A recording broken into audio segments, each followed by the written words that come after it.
Okay, I think we're all right. We are back. We are going to hope that things functioned and or work.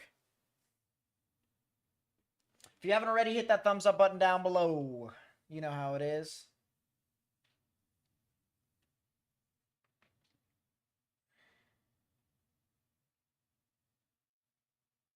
I should have took the time to actually step out. Maybe go to the bathroom or whatever, but oh well, who cares?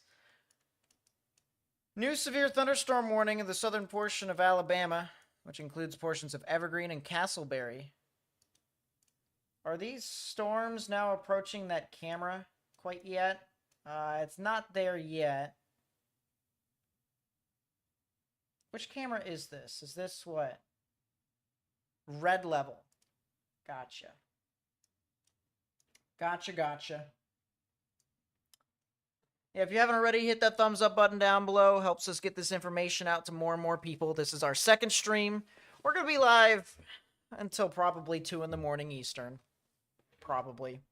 We promised the folks who live near Atlanta that they would get their coverage, and they are indeed going to get their coverage. But their coverage is sometime around 1 in the morning, so long time. What isn't a long time, however, is this thing right here. Look at this water spout over the Mobile Bay of Alabama. If you're in Point Clear, you need to get in your safe space. There's going to be a tornado warning here very, very soon.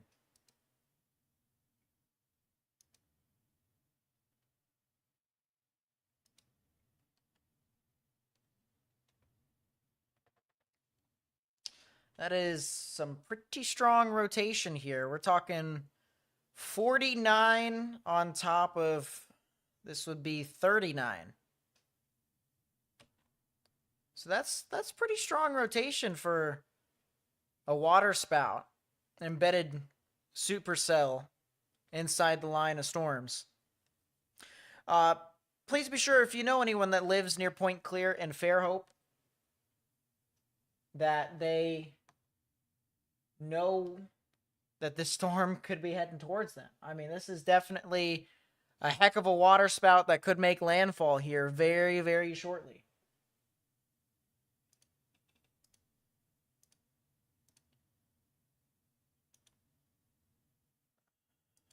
Copy.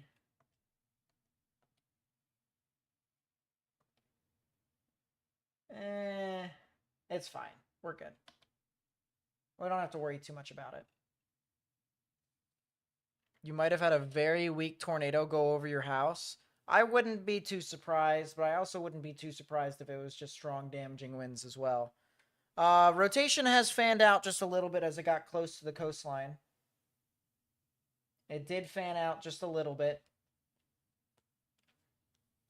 Still, if you're in Point Clear, Alabama, and Fairhope, Alabama, please take shelter. Lowest, innermost part of your building if you can. We also want to mention some of the other severe thunderstorms that are moving on through. We'll start with the southern portions of Alabama first, the ones that actually have severe thunderstorm warnings. Severe thunderstorm warning here for areas near Evergreen, as well as Georgiana and McKenzie for this storm right here. Likely to produce strong wind gusts and upwards of 60 miles an hour. What tilt is my velocity mode? 0.2 degree tilt out of KMOB radar. Is that a new scan that just came in? That is a new scan. It just went over land. Okay. You know what? We have a traffic camera that is over in that area. That is currently not... No, it's active. It's there. So I guess we'll have to see if this thing ends up getting near our traffic camera. Any tornado watches? Yes, there is currently one tornado watch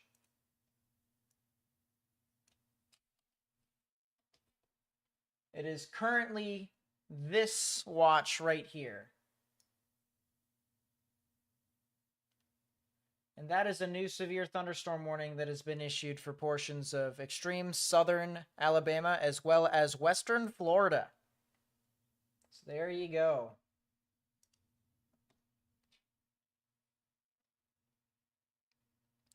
So they definitely think at minimum that there is going to be some strong damaging winds associated with this line of storms.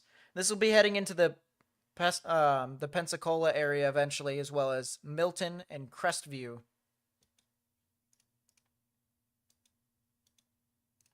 But Pensacola, you have a lot of time. Crestview, you definitely have a lot of time.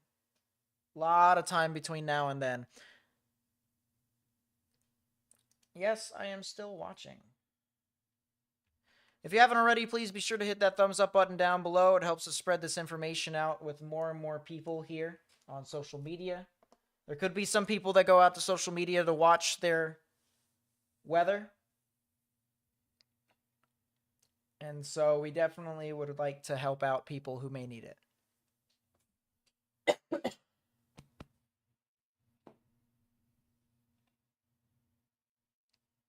Still a little bit of rotation with this storm near Point Clear and Fairhope. Red's moving away from the radar, green's moving towards. This is our Doppler velocities. The radar can only see winds that move towards or away. Can't see anything that's perpendicular to the radar. So that's really the only thing that we can use to kind of get a good grasp as to what's happening with this storm.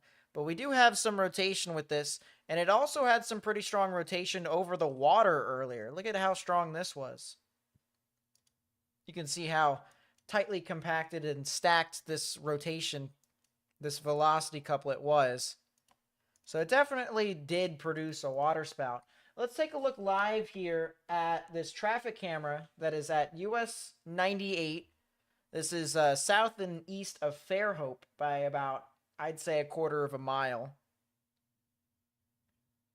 Maybe about a mile away.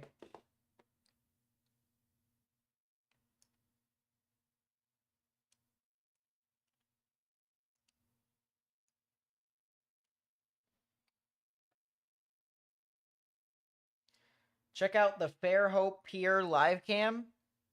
There's a live camera in Fairhope.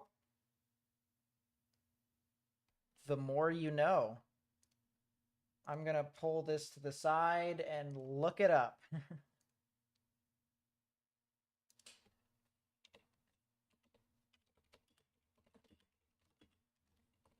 Yes, I am still watching.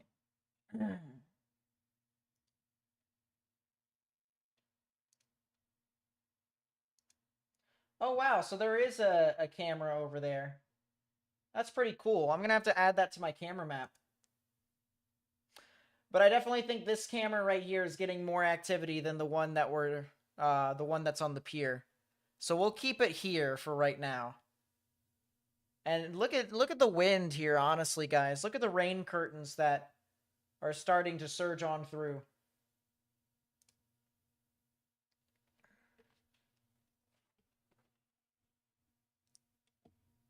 But that's a good call, Swatty. That's definitely a good call.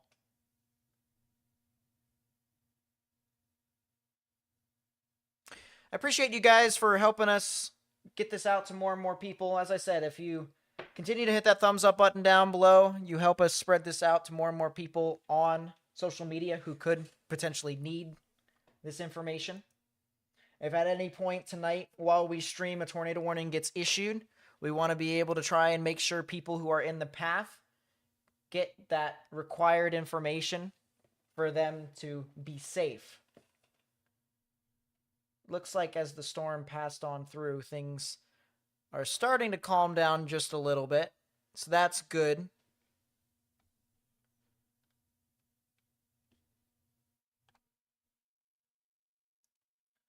Do we have any more cameras?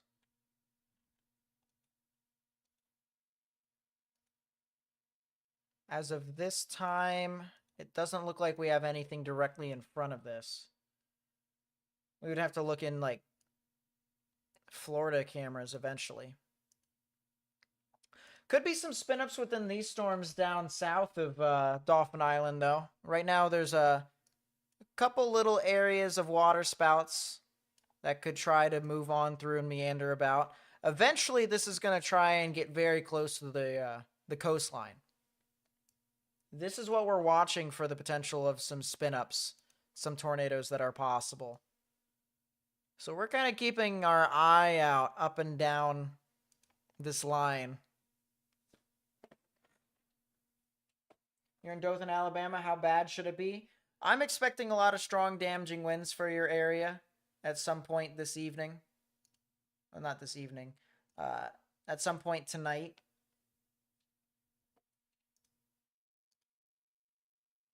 If you take a look here at the simulated radar with our models, the time is up there.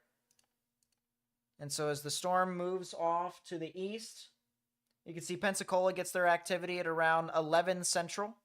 Dothan gets their stuff at around 1 a.m. Central. Maybe 2 a.m., something like that.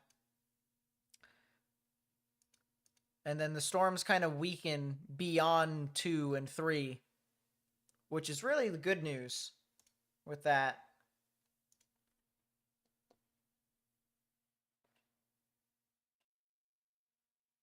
So that's good to see. I want to do something here real quickly, chat. Let's get Radar Omega up for the camera that's over in Boaz, because those storms in northern Alabama are now starting to move on through, or they actually did move on through Boaz already. They moved on through pretty quickly. So a lot of strong gusty winds associated with this.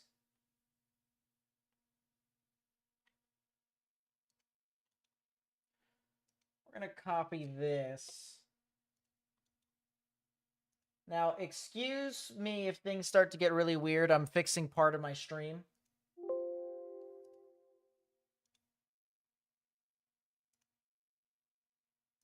There we go. So we fixed that one.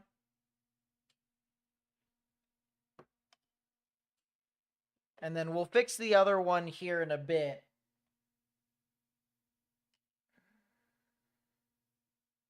But once again, this is in Boaz, Alabama. It is northeast of Birmingham. Almost kind of near Interstate 59, near Gadsden. Can I do a velocity on the future radar for Dothan?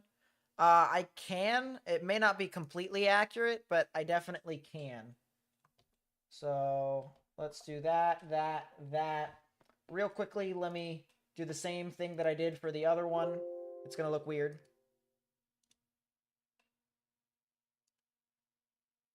Cool. All right, we have that up. Wind gusts. There you are. So definitely some strong wind gusts overnight tonight. It will likely be around 50 to 60 mile an hour wind gusts when the storms do move on through.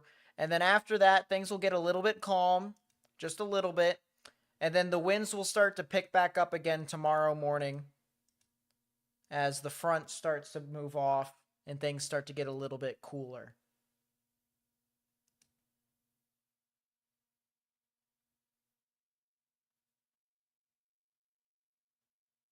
Noonan, Georgia, how long till it gets here? You'll start to see your stuff around Noonan at around 1 to 2 in the morning. Do I still look at spectrum width on radar still? Sometimes. It depends upon how weak the velocity couplet is.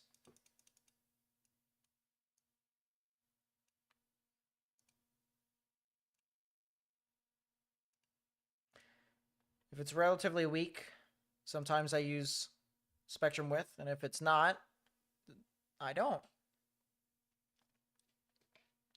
Does seem like the system is moving faster. I would say that's reasonable. This is going to look really weird once again, so give me a sec.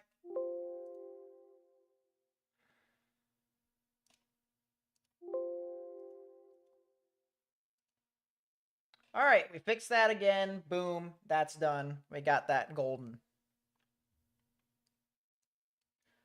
So now we have our main things that we use all set up and all ready for the rest of the night. We still have to figure out what we're going to be putting in this blue bar. I want to figure that out at some point. Maybe not tonight. Maybe tonight. Who knows? Maybe just before the stream that we have tomorrow morning. We'll see. But so I must apologize to people who use News 9 because or Channel 9. Sometimes there's well, not sometimes. Always there's news networks outside of Oklahoma City that use the term Channel 9. So the reason why Channel 9 is banned on this channel, at least from saying it, is because their stuff is just so out of whack. At least with their storm chasers. They report anything and everything, even if it's inaccurate. And that's what I don't like about them. So anytime I see a lot of times people come into chat and they're just talking about News 9 and all sorts of stuff. And I'm like, I don't care. It's just their stuff is hit or miss a quarter of the time. So, but massive system, according to the Channel 9 News in Orlando. Yeah, I do see that. I don't think you guys are going to be seeing too much activity, though, from this particular storm.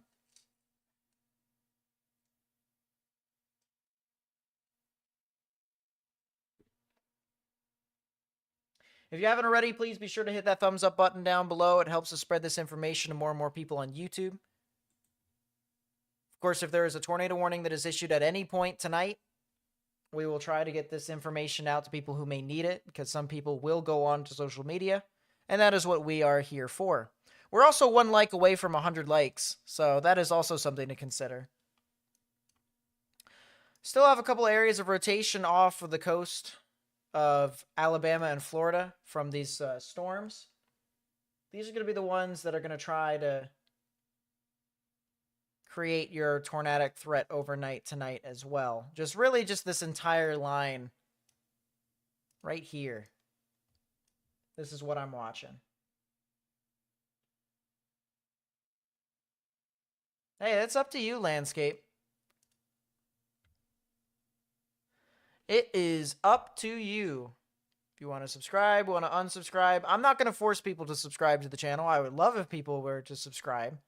I also understand why people unsubscribe. I'm here at your disposal. You can use me however way you want.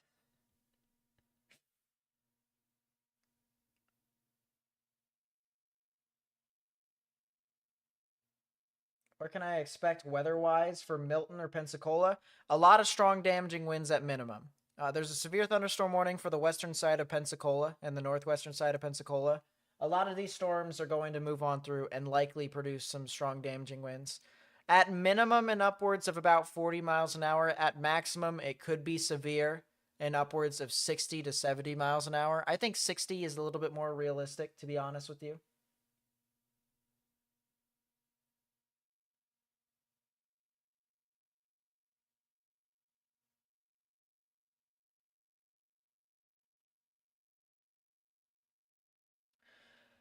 I would agree, Katie's, if it weren't for the fact that their storm chasers are very irresponsible and have caused numerous crashes in the past and have been reckless with their driving. Respectfully, I don't support people who are just as dangerous as thunderstorms. That's just how I view it. And they're not going to get rid of them because they're too tenured. But that's how I feel about it. When you become a danger to the public, just as big of a danger as the storms that you are trying to cover, you're not helping, you're part of the problem. And other people in the weather community, including other meteorologists, feel the same way. So that's why I don't like him.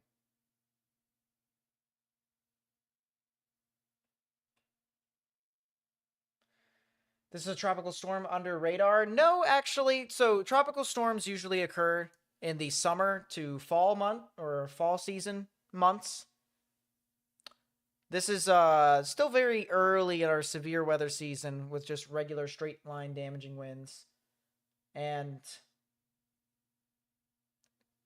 some chances for some spin ups this evening.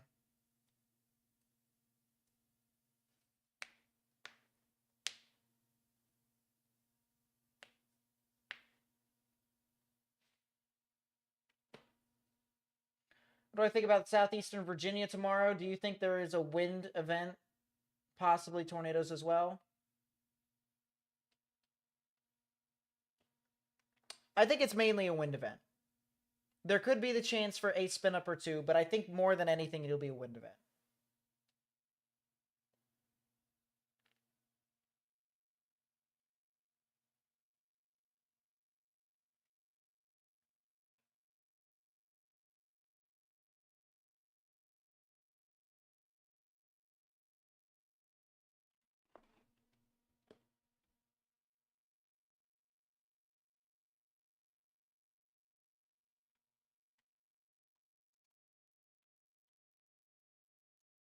What's up, Norfolk? Welcome to the stream. Nice to see you.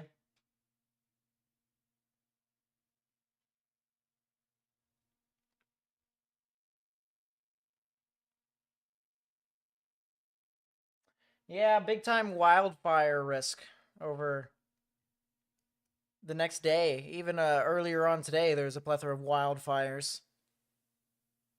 I've seen stuff in portions of Texas near San Antonio. We saw that on radar. We probably could still see it on radar, actually. Let's see if we can pull up our satellite here in a bit. Shortwave. I don't actually see any wildfires active at this time, which of course is a good thing. It's probably because a lot of the cold air has started to surge in, both because of lack of daytime heating and also just the Arctic air that's coming with it. How does Mount Airy, Maryland look tomorrow as far as severe weather goes? I'd say it's just a lot of gusty winds. The only reason why I know where Mount Airy is because I've been through I-70 quite a few times to get to Baltimore.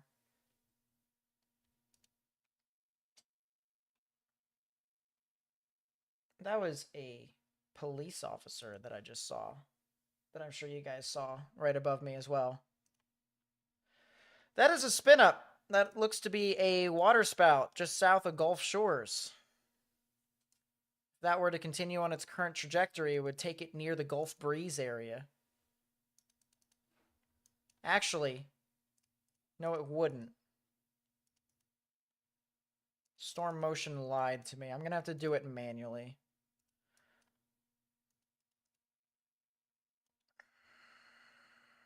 Storm motion from marker. There we go. It would take it very close to Orange Beach. If you live near Orange Beach on the border of Alabama and Florida, as well as eventually into the Pensacola area, I would advise you guys to watch out for this particular storm. Within the next 15 minutes, it'll get very close to Orange Beach. In about 30 to 45 minutes, it'll get close to Pensacola.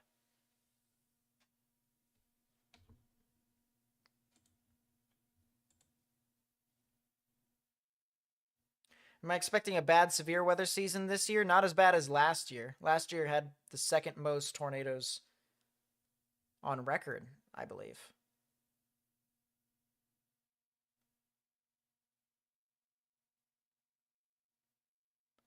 Different pattern change. Different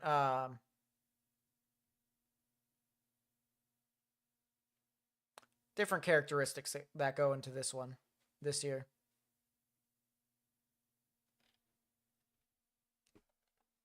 But yeah, definitely have a little area of interest here off the coast.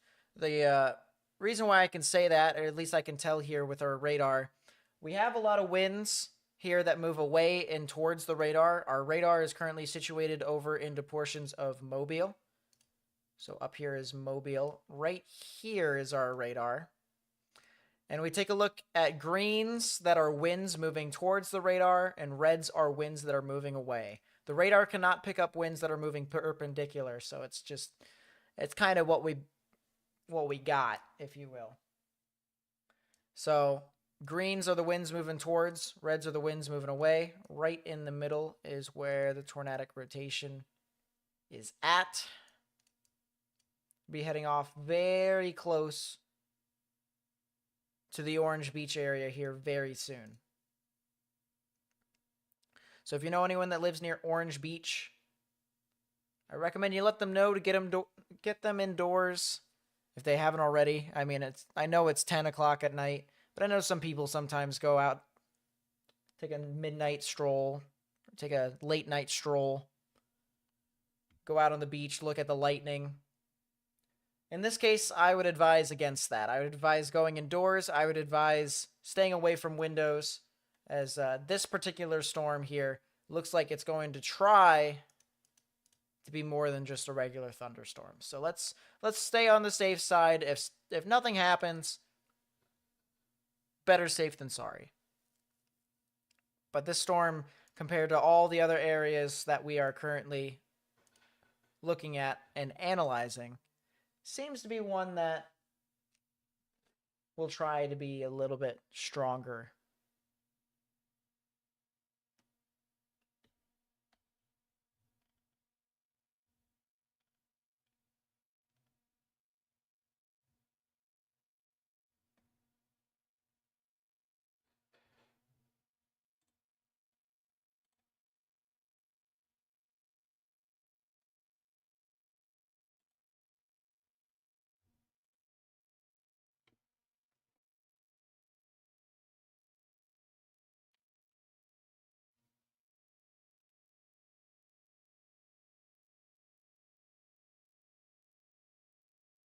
There's a wildfire outside of Gatlinburg. What if we take our satellite? We might not be able to see it under all these clouds. Yeah, we got a lot of clouds. Unfortunately, we're not able to see it. Otherwise, I'd be able to show you guys some real interesting stuff that you can pick up on satellite, not just radar.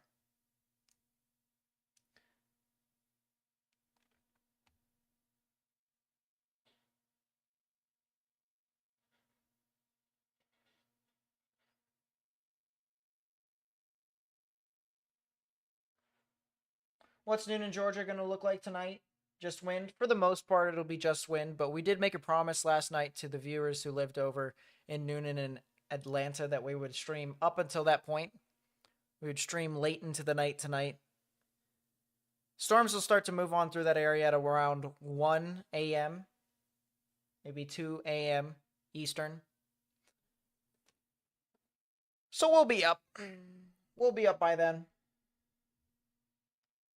We'll make sure you guys are covered. And then once those storms move past there, maybe move past Dothan, we'll be covering it all for you. Let's go to some of these storms that are over here. Wow. Is the Montgomery radar broken? The answer might be yes.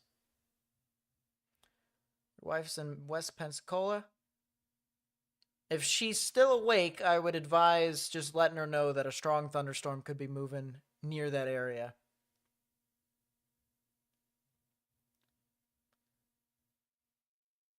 I wouldn't create any unnecessary panic quite yet. I'd just say, hey, just FYI, there could be a storm moving near your way. I think this radar over here out of Maxwell Air Force Base is down, which is very inconvenient as storms move on through Montgomery at this time. Folks in Prattville are okay. You guys are not in the risk of severe weather at this time. You guys are good. From Prattville up, I-65 into Birmingham. Birmingham, you guys are good. You can go to sleep. Coleman, Huntsville. Basically, I-65 north out of Montgomery, you guys are okay. The main area that we are watching now, and I might as well move this radar over because, as I said, the Montgomery radar is not working. We'll move our radar over to Fort Rucker, Alabama.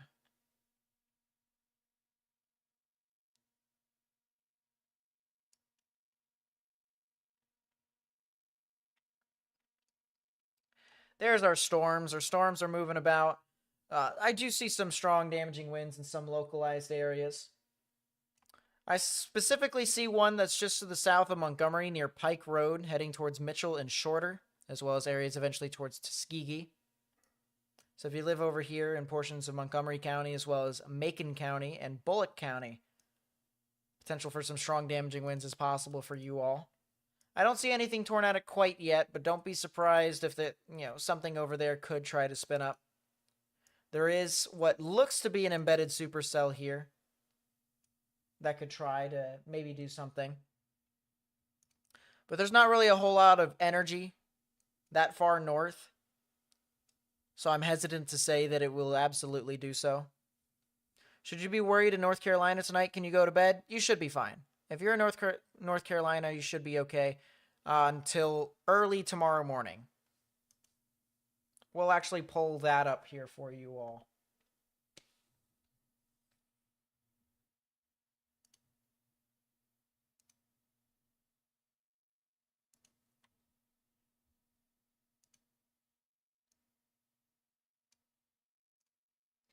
There we go.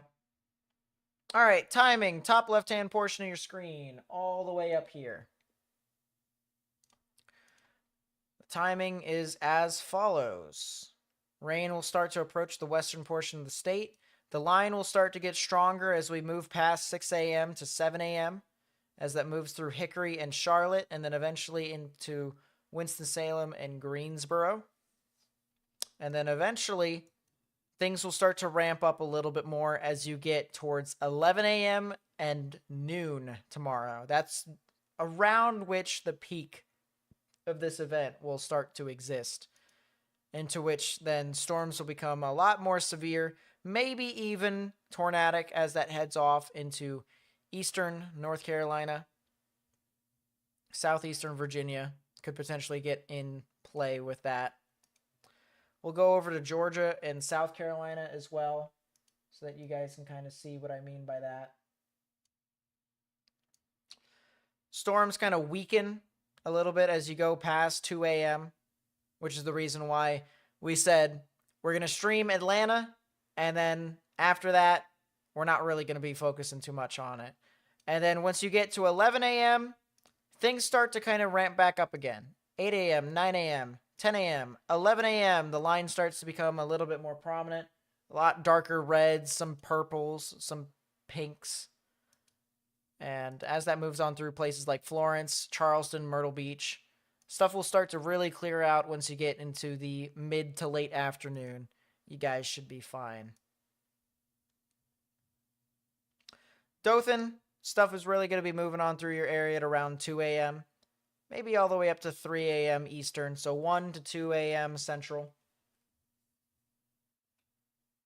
Your strong damaging winds are really your primary risk, as you can see right here.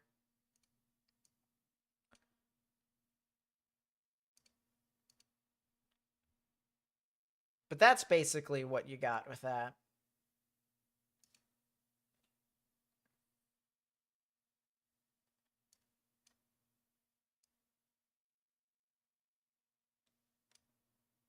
Can I show Coosa County, Alabama? If I remember correctly, and if I don't, I don't. You know what? There's a reason why I have Radar Omega.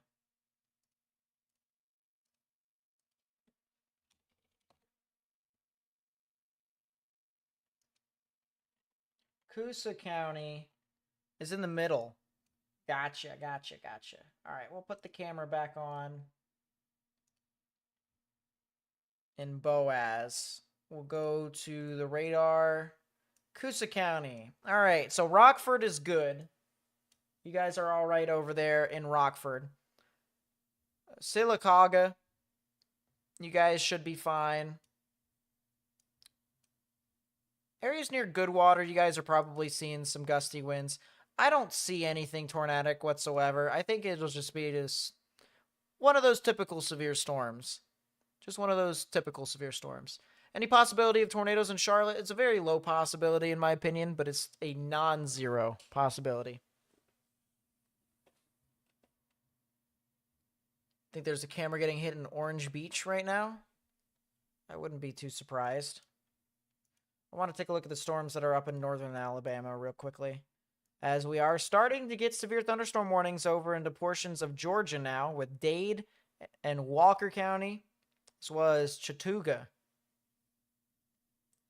County over in northwestern Georgia. Strong damaging winds, once again, 60-mile-per-hour wind gusts.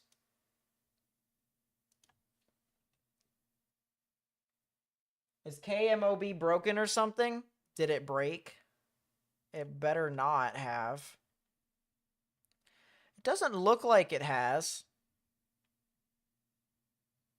I'm still getting updates. Still looks like our area of rotation here near Gulf Shores and Orange Beach is still here.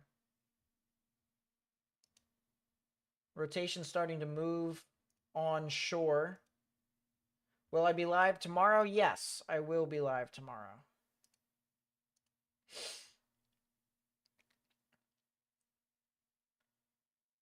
We do have a traffic camera that's over here near Orange Beach.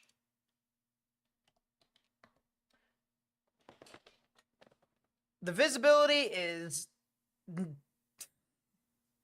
not there.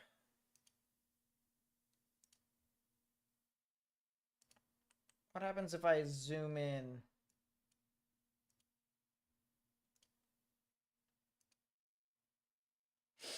Yeah, there is like no visibility over here in Orange Beach, Alabama.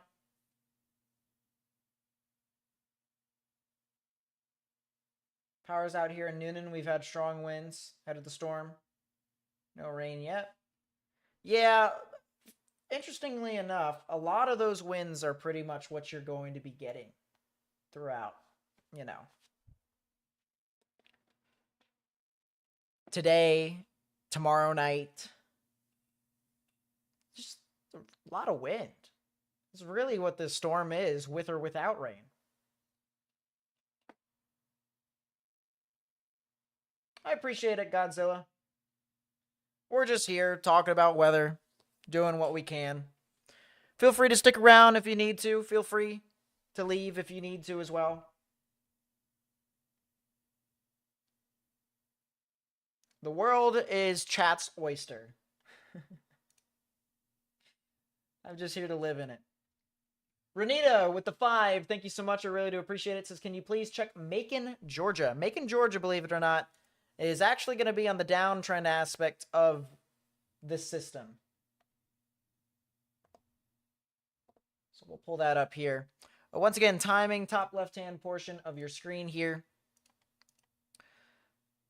So as the storms progress, it starts to lose steam, even as it gets closer to Atlanta and Noonan. And then when it gets to Macon, you start to really lose a lot of these reds and pinks. The intensity isn't just as... It isn't really there compared to what it was before. And that's definitely a good thing, of course. Storms don't seem to be as significant. But the storms are anticipated to move through your area sometime around 4 a.m. Winds, thunder, lightning, the typical stuff. That's the best forecast I can give you, at least in that regard. Storms approaching the Pensacola area as well as Milton here relatively soon.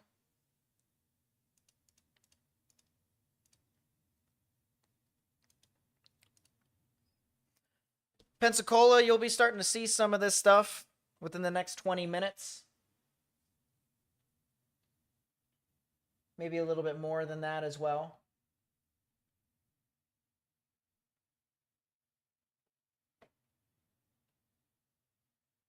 Think that other camera got directly hit? I wouldn't be too surprised. If I pull this camera out and it stops zooming out,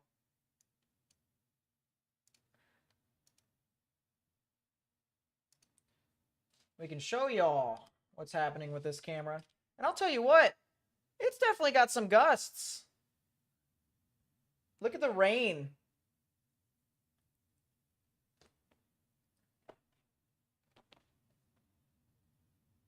Any update north of Chattanooga, Tennessee coming in the next hour? Really, it's just a lot of rain and wind, to be honest with you. If you look above me, here. North of Chattanooga, all right, could potentially see the lingering effects of this line of storms that are currently severe for 60-mile-an-hour wind gusts. It doesn't look too tornadic, to be honest with you. It really is just a lot of wind. So if you do get any sort of the lingering effects of this, that's pretty much what you can get. This camera is currently in Orange Beach, Alabama.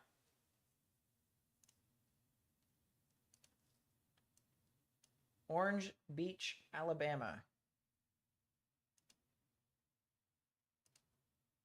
I don't think that CC drop is tornadic related. At least it doesn't look like it, but we do have a live camera to be able to see in case if this thing does produce a tornado. We're watching it very closely.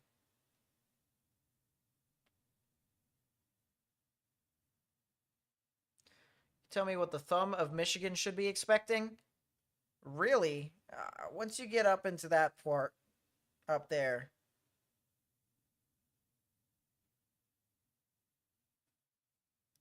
I really think a lot of wind and maybe some snow for you guys tomorrow is possible. But I'll pull it up on the Yes, I'm still watching. You donut. I'll pull it up here to see for myself. Yeah, I think some flurries are possible. Wednesday night and a Thursday morning. I don't think it's anything substantial, though. It's definitely going to be a lot of wind. There's going to be a lot of wind Thursday morning. So I would watch out for that. Judy with the 5 on Cash App. Thank you so much. I really do appreciate that. Thank you for the support to the channel. Looks like the wind and rain has kind of calmed down a little bit here. Looks like we're on the back side of this storm. It might be good for us to start pulling up the Florida traffic cameras.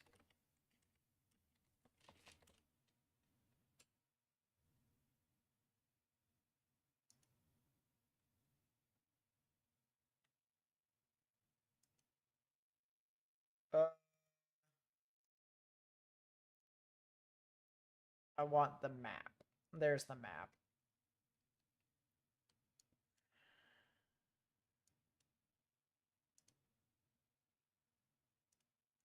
Okay, so pretty soon we're going to be able to get all sorts of views of what's happening over here in Pensacola, as there are some areas that do have live feeds, live cameras, live traffic cameras. So we will do our best here, chat. We will do our best to try and make sure you guys get all the information you could possibly need.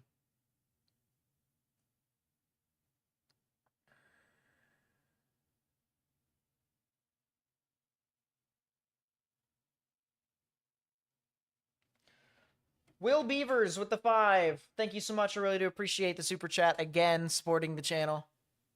I really do appreciate it. I will move this over. We're going to keep this to the side. Yes, I'm going to turn that off. Go over here. There we are. I appreciate that, Official Moai. What about Blue Ridge, Georgia? Blue Ridge, Georgia.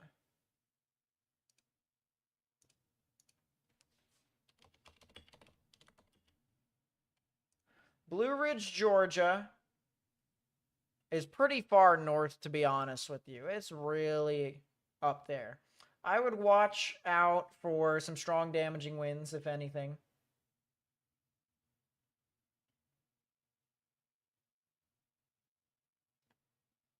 I really don't think anything more than that, whether you have thunderstorms or not, would be a huge factor.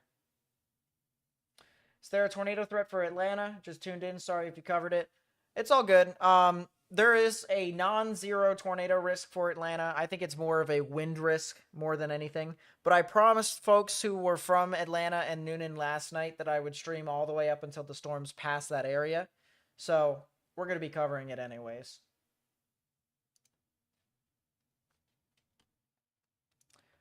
We are going to be covering it anyways.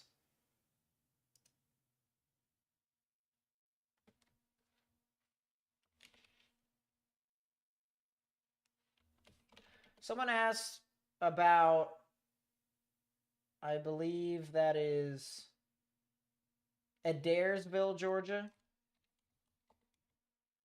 Adairsville, Georgia is kind of in the same boat as much of northern Georgia. Really, a lot of these storms that are kind of moving out at this time. And actually, that's a new camera that's approaching southern Alabama. So we're going to keep this up. Hopefully, we'll get a decent view. But these storms are just kind of moving through northeastern Alabama, heading into Georgia. And all of these have a pretty good chance of producing at least severe wind gusts. Severe would be in upwards of about 60. I think at minimum, well, I said at minimum, it could be severe. Backtrack. Maybe not everywhere is going to be 60-mile-an-hour wind gusts. Some are probably going to be weaker than others. We probably could be talking about 40-mile-an-hour wind gusts. So if some of you are going to be like, or some of you might get storms that aren't going to be that strong, some of you guys might. But the severe thunderstorm warning gets issued for general areas that could potentially reach that threshold. So,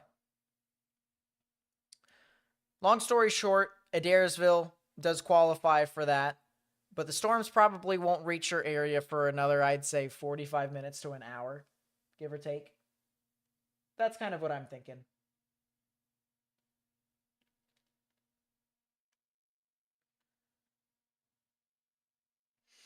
Yep, a lot of wildfires across much of the central and eastern United States over the past few days, including today.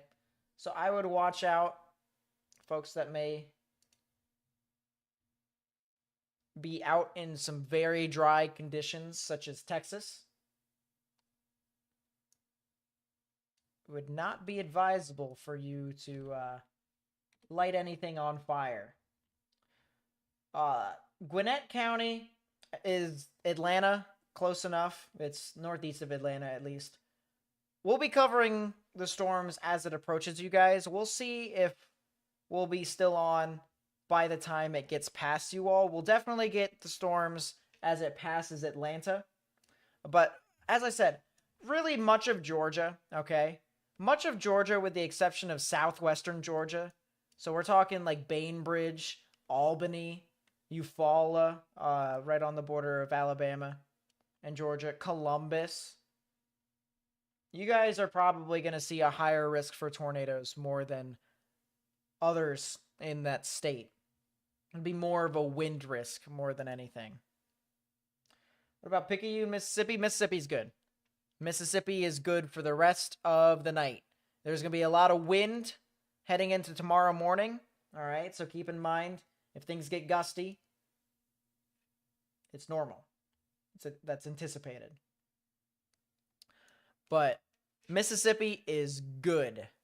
Picayune specifically is good. There is nothing near the radar near you all. You had a little bit of rain earlier, and then you had a lot of rain way earlier too. But you're good. Andalusia is going to see some storms here relatively soon. It doesn't seem to be too severe at this time. That's also a new severe thunderstorm warning that just got issued for portions of western Florida. We'll watch out for that very closely.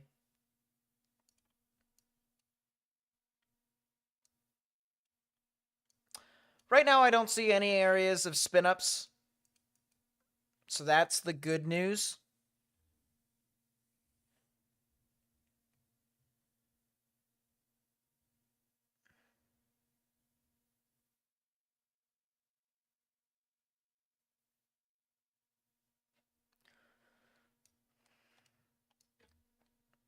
Let's go back to let's look at some of those storms in Andalusia though.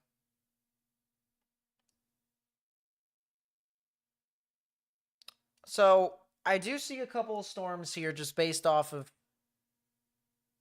radar. The one storm that I think could be the strongest out of a lot of these here in southern Alabama would probably be this one that's southeast of Greenville near Laverne. That's going to be heading off towards the north and east. All right, these storms are moving off to the north and east. East-northeast. Something along that line.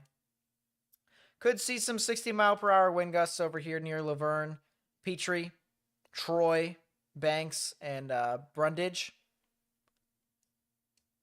So definitely watch out for that. Laverne, it'll probably get to your area sometime 20 minutes from now. Maybe a little more, a little less. But I don't see anything tornadic associated with it. I think a lot of your tornado risk is going to be associated now into western Florida. There is a chance for it to try and overflow over into extreme southern Alabama. Or if energy levels continue to increase, we could see it flow over into that area as well. Same with southwestern Georgia. But right now, the main area that I'm watching for tornadoes would have to be western Florida at this time.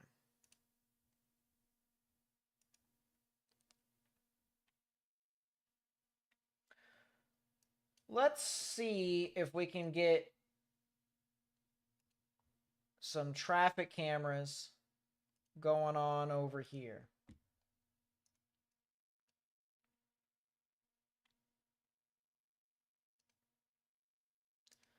See if we can get some decent views.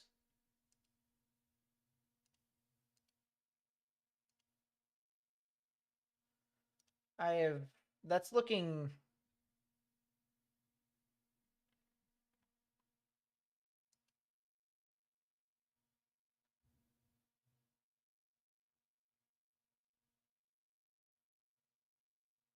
I don't know what direction that's looking. It says it's looking eastbound.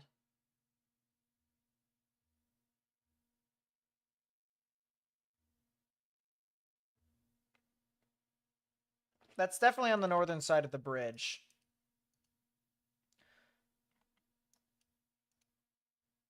Bridge.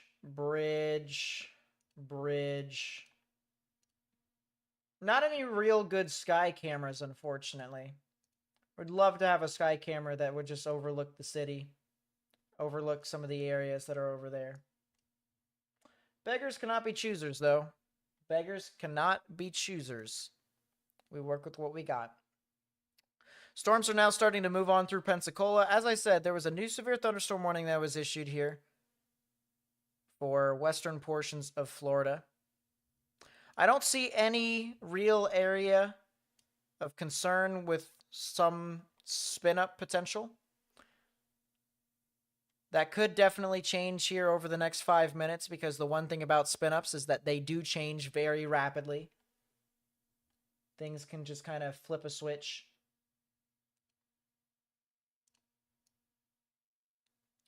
So we want to make sure we're vigilant. We want to make sure we're paying attention.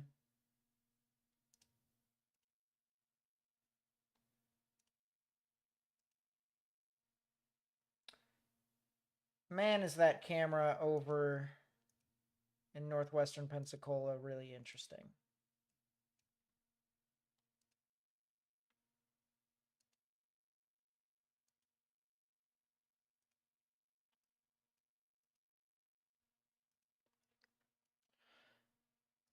This might actually be a good camera for us to have up on the side. This is on the northern side of Pensacola. Let's go full screen to this here real quick.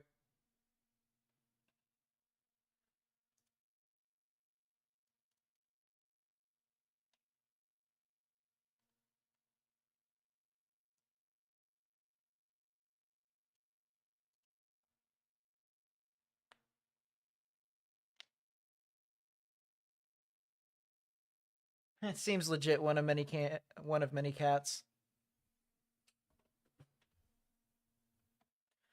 Is there a tornado risk for later tonight starting now? Is that why they kept the 10 sig?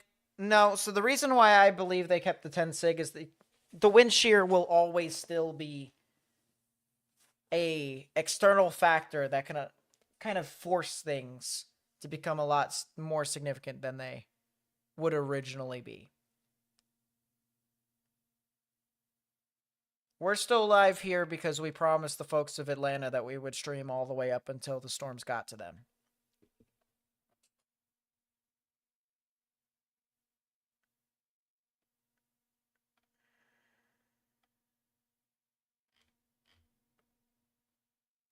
Dothan, Alabama's all right now. They're going to be seeing their stuff sometime around 1 in the morning. This camera is now starting to shake and bake, chat. It is starting to shake and bake.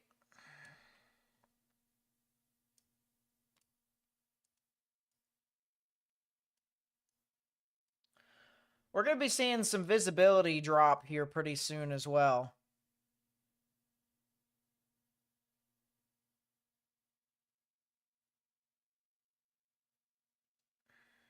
How does Sharpsburg, Georgia look tonight? Let me pull that up here on the side. Sharpsburg, Georgia. That's Noonan. A lot of damaging winds within your area.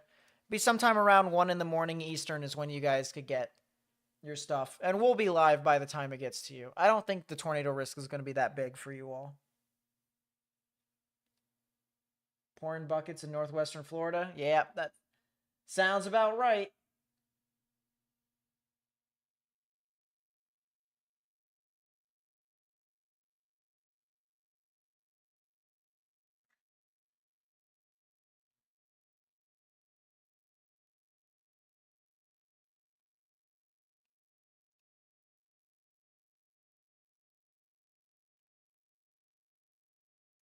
Griffin, Georgia.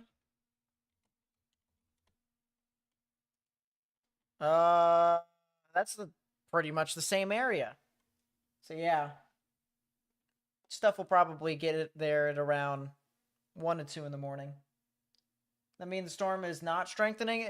It means the storm is staying about the same. What it was doing before was it was gathering up speed and intensifying into a severe storm.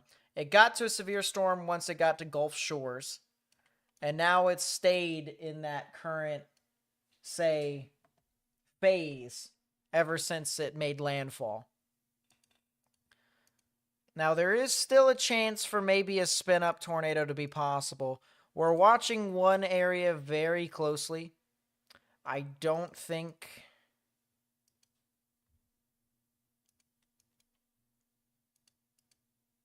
There could be a really strong downburst or a really strong gust of wind on the west side of Pensacola in between Paradise Beach and Warrington. It'd be crossing over U.S. Highway 98. So watch out for that. I do think there probably could have been a strong gust of wind on the west side of Pensacola. Whether or not that could have been a tornado or whether or not that could have been just a strong gust of wind, we'll see. But if it was a tornado, it would have been relatively weak. Do have a pretty well-pronounced supercell here embedded in this line. I'll tell you what. Do I have any thoughts on Augusta, Georgia? Still so much damage from Helene. Well, I definitely think it's not going to be as much of a rainmaker as that storm was. We'll get that quickly out of the way. Augusta, Georgia. in my opinion, I think we'll probably see a lot of your activity tomorrow morning beyond 8 o'clock and 9 o'clock. I think it's a lot of wind more than anything.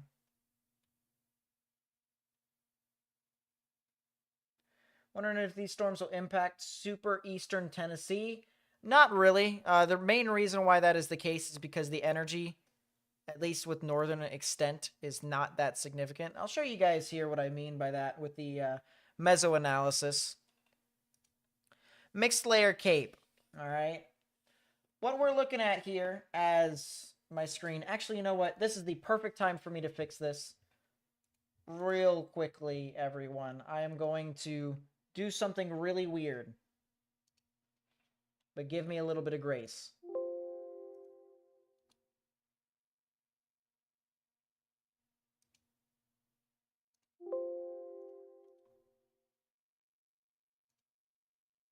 And boom, just like that, it's fixed. Okay. So this right here tells us how much buoyancy there is in the atmosphere. Buoyancy is important because you need moisture in these at the surface of these storms to be able to rise up into the storm, and then the storm in itself aloft creates the precipitation to then fall down. But you can't create your precipitation unless if you have moisture, and if you don't have buoyancy, such as a hot air balloon, all right, if you think of you add heat into the hot air balloon, it wants to rise. If you don't have good enough buoyancy, then you don't really have enough, say, strong thunderstorms to be able to really get to that level. So here's where your buoyancy is at within these red contours. And you don't really have a whole lot much of it further north. You have a lot of strong wind shear north. You do. But it's not a whole lot of energy that kind of gives it the kick that you need for it to be able to have those, those substantial thunderstorms. So it's going to be a lot of wind. You could potentially see some thunder, maybe some lightning. But anything that is super sustained is not really all there. At least in my opinion.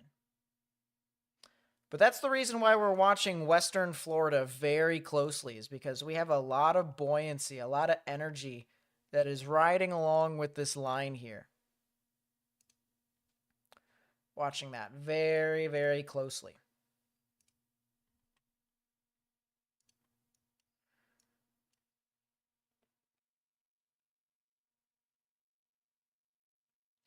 Am I covering the morning for South Carolina? Only extreme eastern South Carolina, because central and western South Carolina is not really going to be all too significant.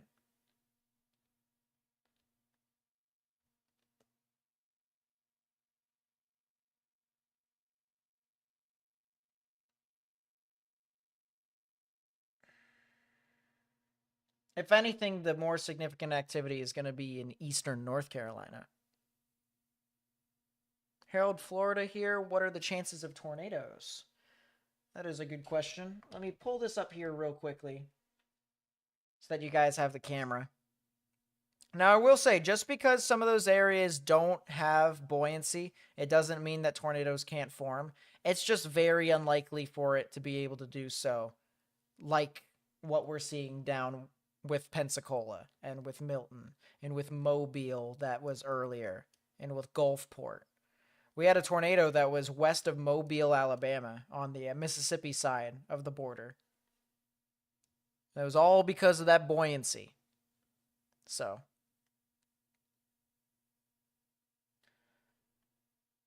Oh, it's near Milton. Well, that makes it easy. I think you guys could potentially see some severe weather here pretty soon with some strong, damaging winds.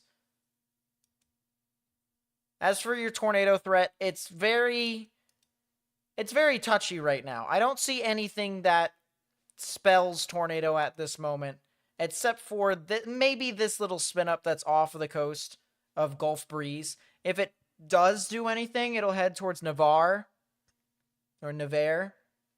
Correct me if I mispronounce that city name, of course, because I am not exactly all too familiar with pronunciations this in this region quite yet. We're getting there. We're getting there. But yeah, that's the only real area that I see that has rotation, because we have winds that go away from the radar here within this red, winds that go towards the radar within this green. Navarre, perfect.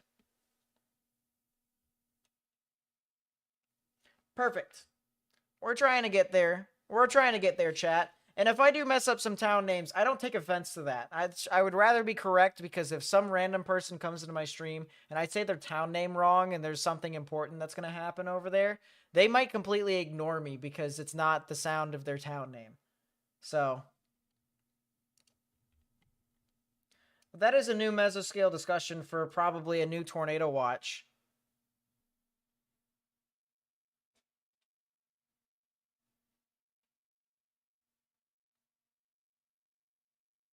Perhaps a few tornadoes are possible ahead of this current tornado watch. So a new one will be needed.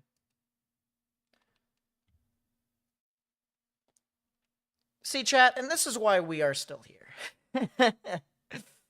This is why we are still here.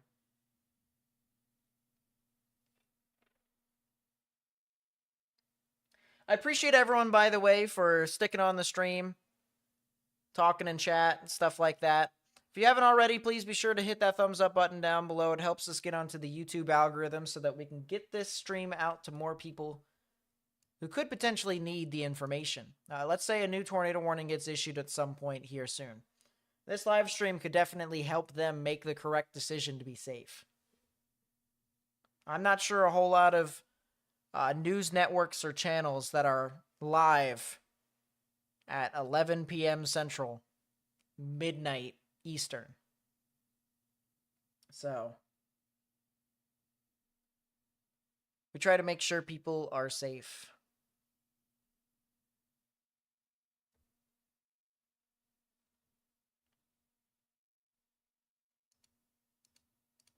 And of course, it also doesn't hurt my feelings if any of you guys go to bed as well. A lot of you guys that are probably watching that aren't in the path, so let's say Mobile, Birmingham, Jackson, Mississippi, New Orleans, like, you guys can go to bed. But if you want to stick around and, have fun or watch weather and stuff, feel free. It doesn't hurt my feelings. I love more people in the chat. I love to try and talk to people, try and make sure we build up our community here.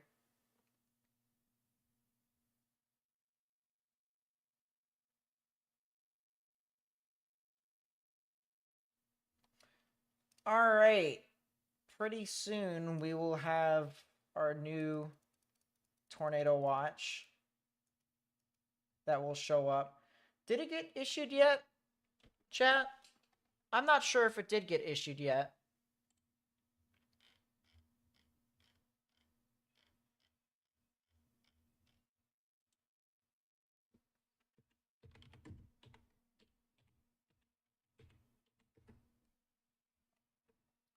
I do not know if it got issued yet.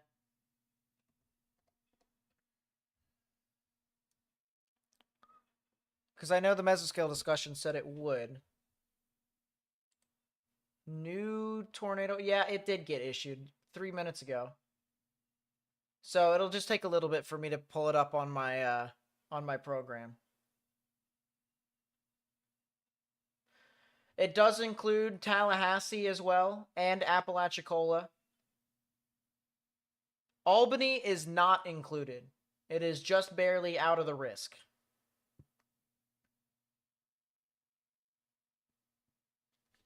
So whenever we get that on our program, we'll be a little bit more hands-on with that. Well, as soon as I say that, there we go. So there's our new tornado watch here in this bold red polygon right here. New tornado watch. Now, for those of you guys who may be new, we have something called the probability game. All right, every time a tornado watch gets issued, or a severe thunderstorm watch, the National Weather Service and Storm Prediction Center issues two different types of probabilities. The first probability being the probability of 2 or more tornadoes within that specific tornado watch. So in this case, it would be this one, this new one. And then the second probability is the probability of 1 or more strong tornadoes. So that is EF2 or stronger to exist within that tornado watch at some point until it expires.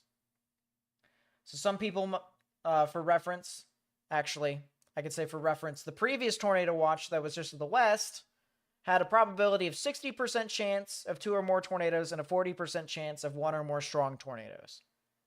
So in this case, it would be 60-40, 60/40. So if you guys would like to participate, feel free to put your guess in chat. I recommend doing it as a number divisible by 10. So it'd be like 40, 50, 60, 30, 20, 10. There's only in some rare instances to where you get like 5, 0, 85, 95. But yes, new tornado watch has been issued here for portions of southeastern Alabama, much of western Florida, and southwestern Georgia. And that'll be in effect until 6 a.m. Central Standard Time, 7 a.m. Eastern Standard Time. All right. Shall we? Probability of 2 or more tornadoes is 40%. The probability of 1 or more strong tornadoes is 20%. This is a 40-20 tornado watch. First person that got it right, Caleb Dunlap. The second person that got it right quicker or sooner was Tinkle. And the third person is Seth. It's a good job, you guys. Good stuff for you guys over there.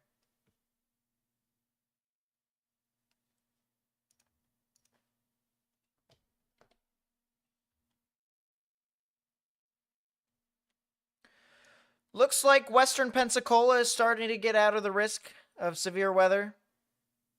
Pretty soon you guys will be out of that, so that is good. Storms are now starting to approach the Milton and Herald areas. Gulf Breeze and Navarre is definitely getting a lot of strong damaging winds at this time. Or at least some heavy rain with some damaging winds. It might be in some localized areas to where that can exist. But it definitely is there.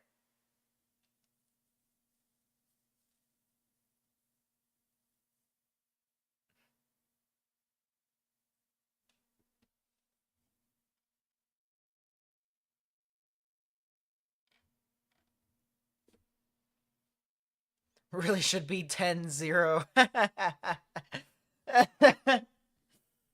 You know, only one... We can wish for it to be 10-0. It's kind of unlikely for that to happen, though.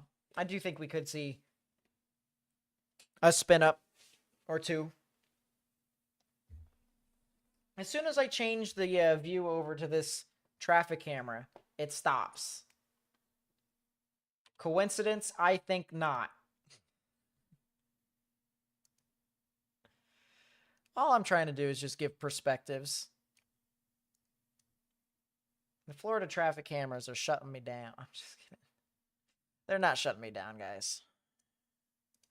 We'll just find another camera.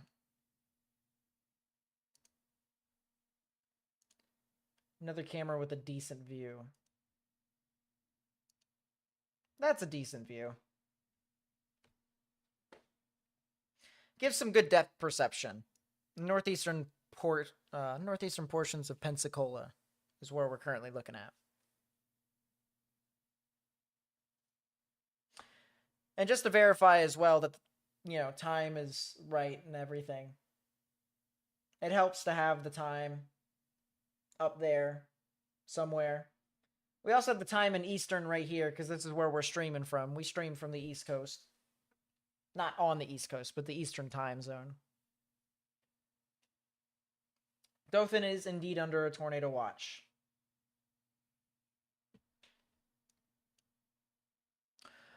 Yeah, the main part of this storm, the strong storm, is starting to move off into the Gulf breeze in the Navarre area. So if you're over in those areas, I really do recommend you stay indoors and stay away from windows. That would be my advice to you all. Because we definitely got some pretty strong wind, pretty strong rain that's moving on through. Look at how deep some of these reds and some of these pinks are. There is definitely a plethora. And there is still a little bit of rotation. And I'll tell you what, guys. I'm sure you guys just saw that. The yellow box just became bold. All right. It was just a regular yellow box. And now it became bold. It is different from some of these other severe thunderstorm warnings that are up north. And that is because this severe thunderstorm warning just got upgraded. We are now, instead talking about 60 mile per hour winds, we're talking about 70 mile per hour winds. So definitely a lot of strong wind here in a lot of these areas.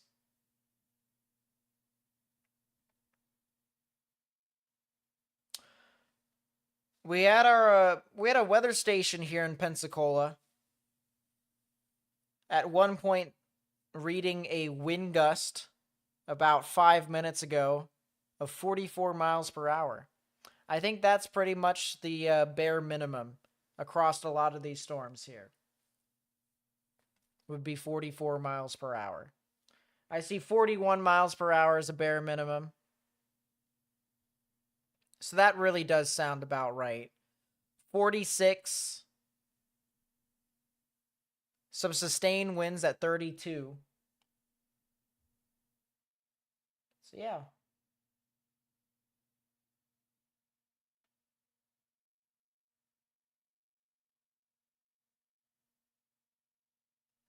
Let's go look back at some of these other storms that are moving on through. Storms are now starting to march its way into portions of extreme eastern Alabama. We're talking Tuskegee and Auburn with some 60 mile per hour wind gusts. Anniston is starting to get out of the risk, is now starting to move towards the border of Georgia and Alabama. And very soon we could be talking about these storms getting into areas near LaGrange, Carrollton, and Cedartown in Georgia. So we'll have to watch out for that. But it starts up here, up north, with storms heading into Trenton, Georgia, getting close to Chattanooga, Tennessee. Probably could see some 60 mile per hour wind gusts with that. I really don't see anything more than that wind risk, though. I don't see any spin-ups, any real tornado threat. We'll come back and check this periodically as well, too.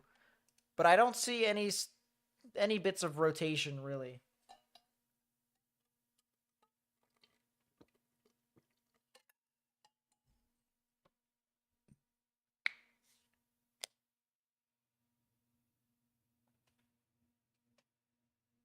Yeah, we promised the folks of Atlanta and Noonan that we would live stream until the storms pass them. So we'll be up for another hour, 2 hours, probably 2 hours. We'll also see how those storms in western Florida meander about, if things could change.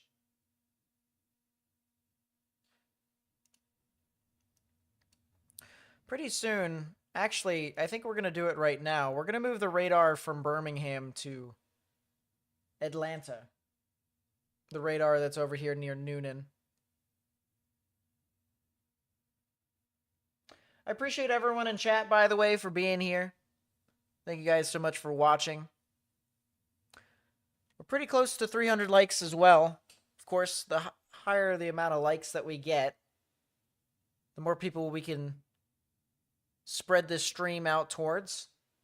The YouTube algorithm. As I'm sure a lot of you people have been wondering about these thunderstorms that have been moving through your area, or storms could be getting there later. Regardless, we're going to try and get most, if not all, the answers out to you guys.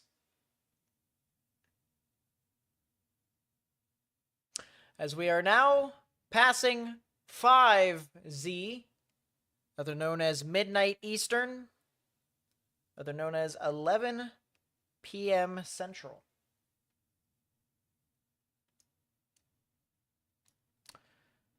I'm looking at a lot of these storms that are moving into Auburn and Tuskegee at the moment. I don't see too much on the tornado risk here. I do see a localized area here near Tuskegee of some stronger winds. I do think that there could be some stronger winds over there. I'm going to look at another radar to see if I can cosine off on that. And I do think that is absolutely correct. I think there is going to be some stronger winds that could be moving through Tuskegee, Auburn, and Society Hill. I think Auburn actually might be a little bit too far north. It might be more Society Hill more than anything. But I do think within this line right here, you can see a little jut. All right, you see how it kind of bows out a little bit? We have a lot of wind that's pushing this line. It's creating this little bend, if you will. And at the top part of the bend, that's usually where you see a lot of the more concentrated winds. A lot of the stronger winds within that portion of the line. So that's the reason why I'm saying Tuskegee and Society Hill could probably see a lot of the stronger winds.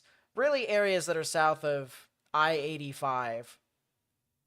Maybe I-85 could get some of it if it ends up shifting a little bit further north, but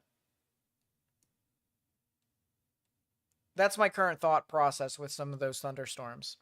Will Beavers with the 5, thank you so much. I really do appreciate the support. Says keep up the great work.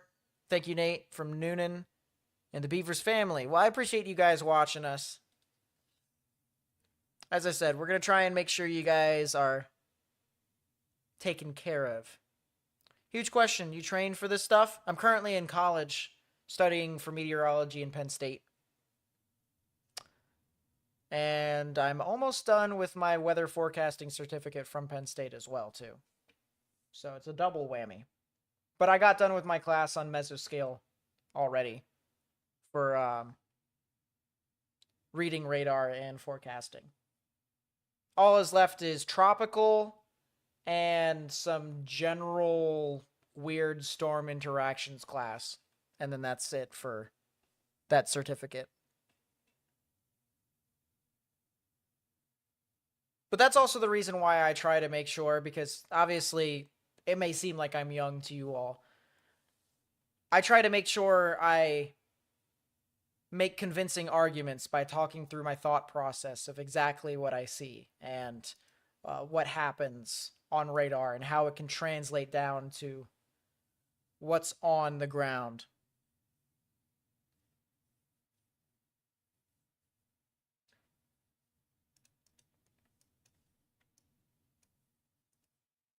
The more information, the more evidence that I can supply, the better. That's how I feel.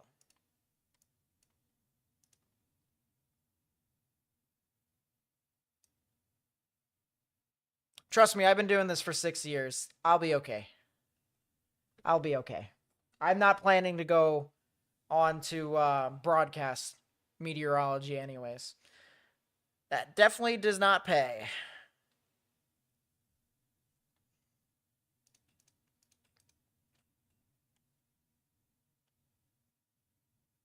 But some people do enjoy it. I understand why. I would be getting into the more advanced portions of meteorology. At least that's the direction I want to go in. Still, damage threat, considerable severe thunderstorm warning here.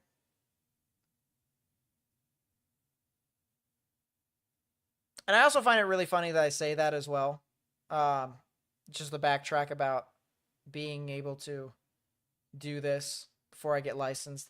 As I said, it's kind of ironic that I'm running a YouTube channel and I'm showing my face and all this stuff and not wanting to be broadcast. I guess just the whole reason beyond it is because I really want to be involved in research. I really want to try and make things better for people to be able to identify things. I guess that's also kind of the reason why I started this channel. I want to be able to try and make it so that radar can be interpreted more efficiently for the general public, or even more efficiently for people who want to get into meteorology, or even meteorologists. All sorts of stuff like that. That's what I want to do.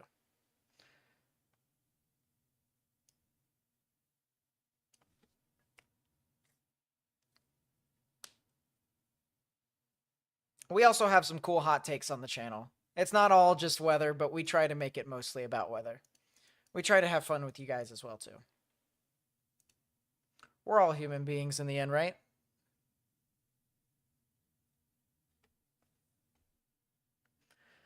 A lot of the stuff that's going to be happening in Georgia is going to be a lot of strong, damaging winds. I don't really foresee it being a whole lot of...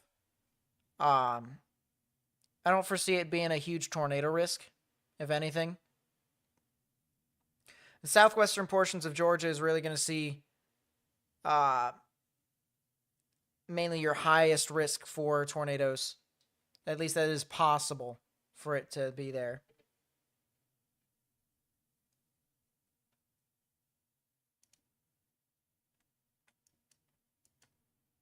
But really anything else in Georgia, a lot of strong damaging winds.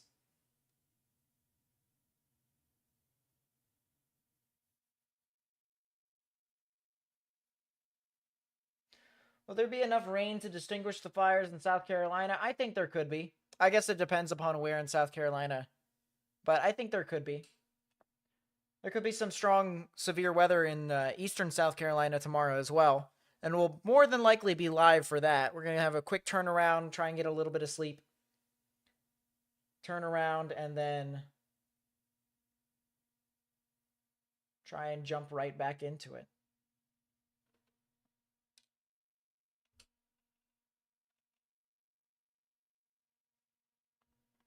Pensacola is good for the evening. You guys are all right.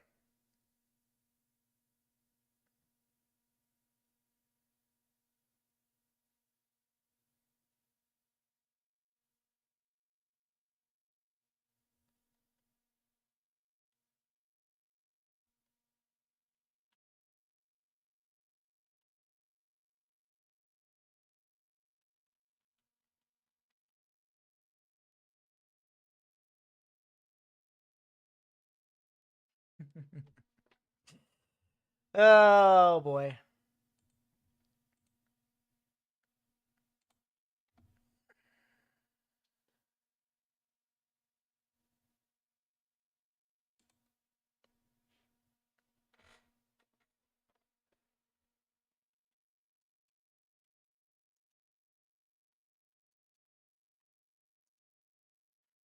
Yeah, so funny enough, I don't mention myself as a meteorologist. I am just a college student trying to be a meteorologist. That's what I mention in all my abouts. Ryan Hall, y'all. Oh, my thing stuttered. Great. Ryan Hall, y'all, is not a meteorologist, but he has meteorologists with him. Max Velocity is going to be graduating here soon to be a meteorologist. A lot of people can do a lot of this stuff. Beauty is in the eye of the beholder.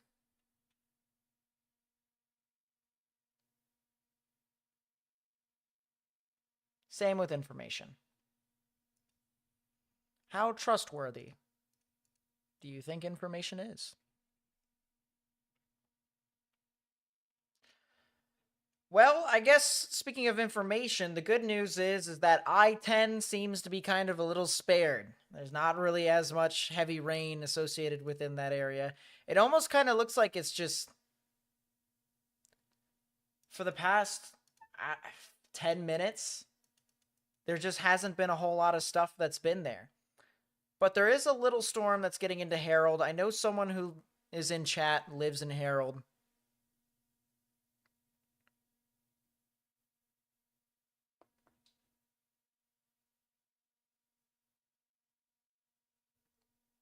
Could be something not super significant, but don't be surprised if you get some.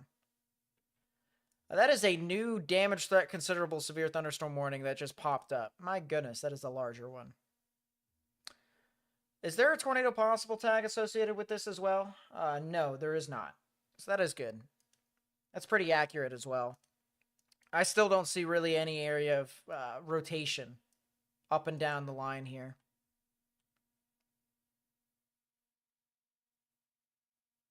If there really is one area, it would be this area near Navarre. But it's weakened a good bit.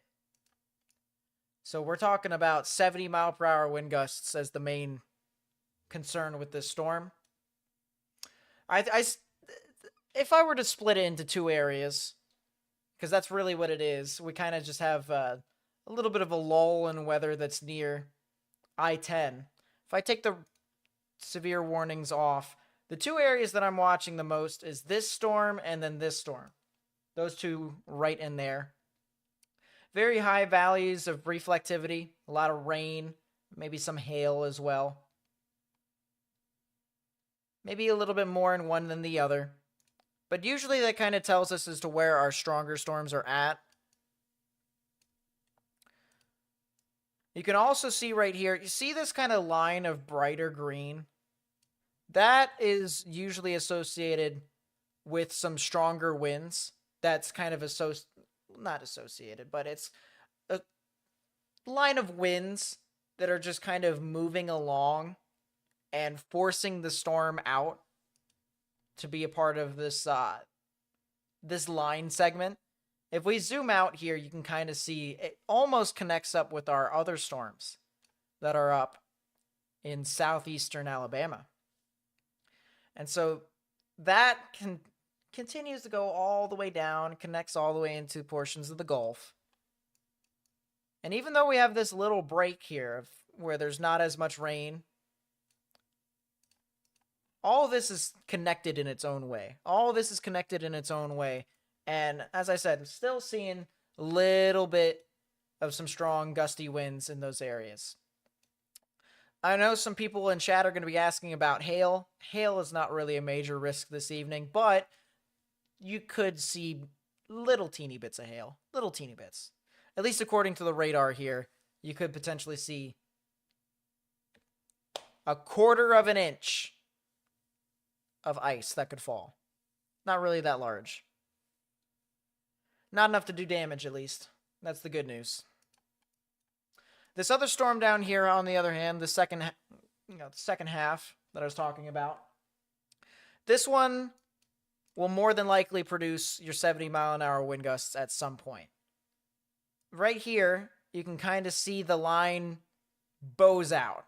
It juts out, and that is because along the line of wind that we were talking about, similar to the northern end, there is a small area of consolidated, stronger winds that kind of force the line out, and it kind of bulges out a little bit.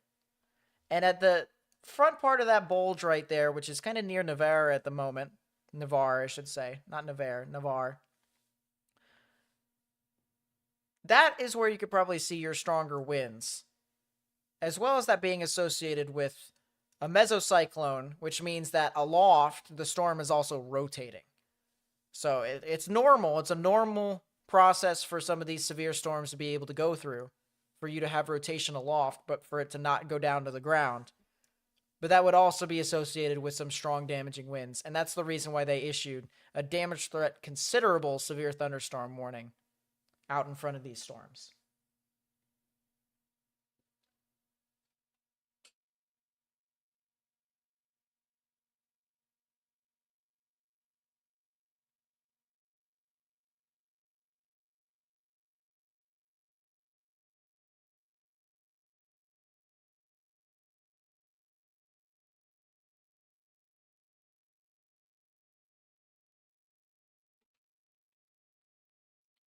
There's no offense that I take, Fun Goddess. There's no offense.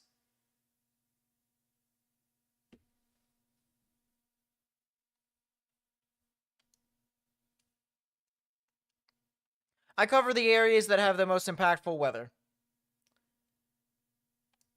And it's up to you all to determine if I'm trustworthy or not. That's the scary thing. That's the scary thing with any meteorologist, too. I've seen some really bad meteorologists. I've seen some really good meteorologists. Some of the best people that I know that are the best forecasters are not meteorologists, and that's crazy to think about. But it's the power of the people to determine as to whether or not things are accurate, and that's the reason why I try to go as in-depth as I possibly can. So,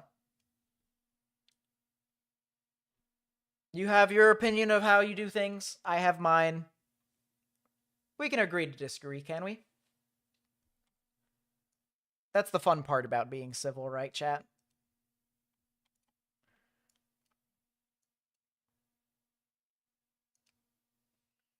What do I think about James Spann? A tier, almost pretty much S tier meteorologist. He's really good. Really good. He's passionate about the community. He really does try to make sure people are safe whenever storms enter his jurisdiction. Absolutely. He's definitely one of the role models of the weather community when it comes to how a meteorologist should conduct themselves.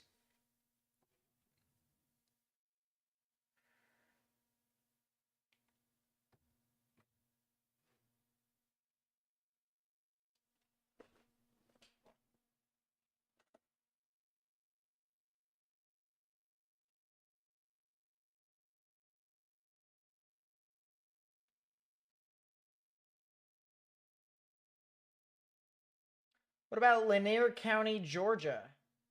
Take a look here real quickly. We have our radar that is over in Noonan, Georgia. It's officially the Atlanta, Georgia camera here. Or not camera, radar here. The line of storms are starting to approach the border here. They have started to move into Chattooga County. So Somerville, Georgia, and Rome, Georgia is going to start to see some damaging winds and upwards of 60 miles per hour. Could definitely be less than that, though, which is the reason why I say in upwards.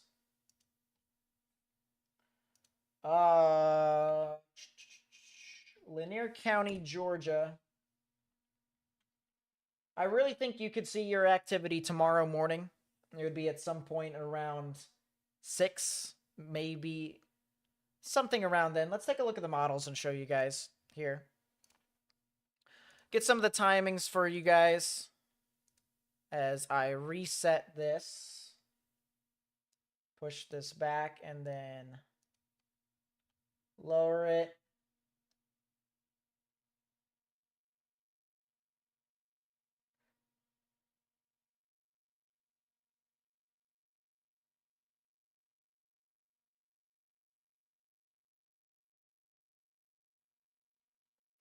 All right. I've tried, but my patience has run out. I've tried to be nice, chat. You heard some of my hints, right? My vocal cues. Reason why we use traffic cameras is because there's a lot of cameras and you want to try and catch almost anything and everything.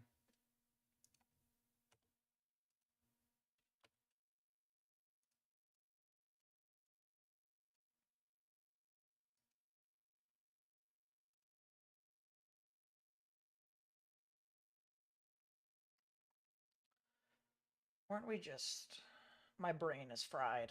It is late at night. I was just about to do something, chat. That's right. Timings. Got you.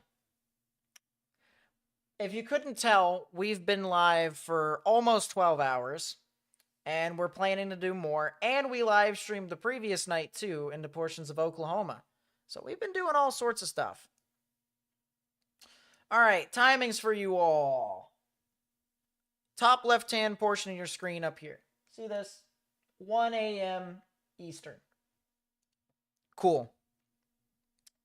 So as storms continue to move about, they'll get to Macon sometime around 4 in the morning. The line continues to get smaller and smaller. It starts to shrink more and more. And then as you get to Valdosta here, we're talking about 7 a.m. in the morning. sometime around then, 8 in the morning. Things start to ramp back up again once you get past that for areas here east of Columbia, South Carolina, heading into Florence and Myrtle Beach, as well as Charleston. And that also includes portions of North Carolina as well, but that's off your screen, so you can't really see too much of that. We'll shift over to North Carolina so you're able to see what I mean by that. So as this shifts on through, line really starts to get really sporadic. And you can see things just start to get a little bit better character here as you get into the noon, 1 p.m., 2 p.m., 3 p.m. hours. That's where you could probably see your peak severe weather here from this event.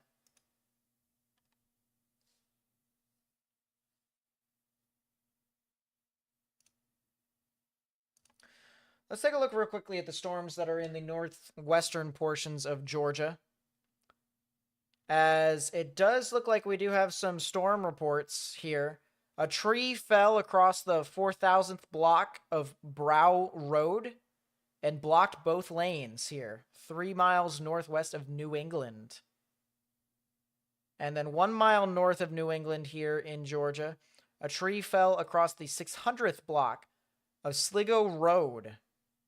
So these are definitely wind makers.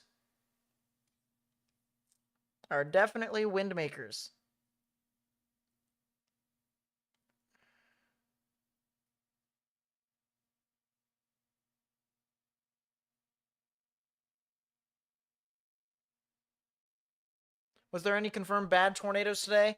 There was some strong tornadoes. At least in my opinion, I think there was some strong tornadoes. We could be talking about EF2. Somewhere around EF2. That's what I'm thinking. There was some EF1 tornadoes confirmed early this morning. And one over near Shreveport, Louisiana.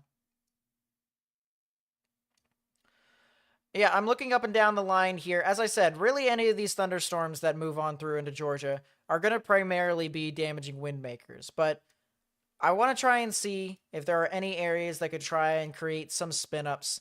I don't exactly see any of that sort at the moment. So that's kind of the good news. I see maybe a little storm trying to spin up here near Inverness in Alabama. This is near Bullock County and Pike County, northeast of Troy. There's a little embedded supercell here that you can kind of see trying to hook around. Usually when that happens, you have a lot of wind that tries to follow that pattern. And then you also have a lot of wind out in front of it that brings warm, moist air. Tries to pull that all into the supercell.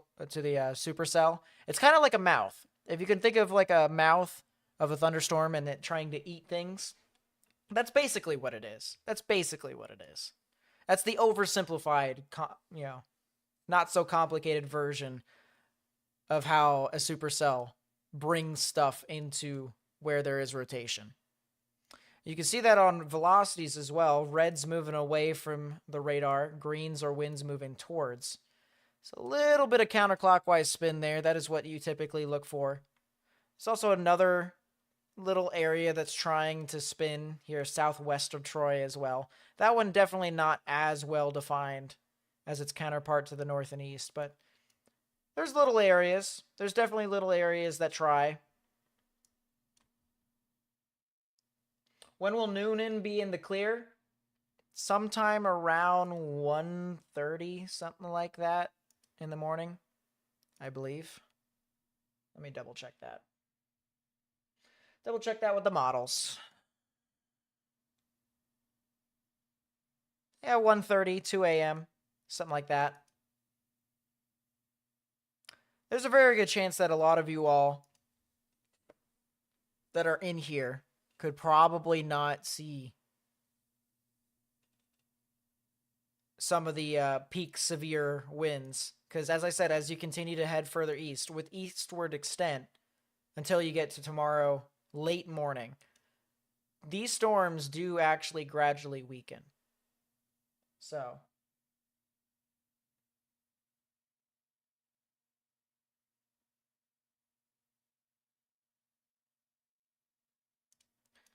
That is an interesting thing.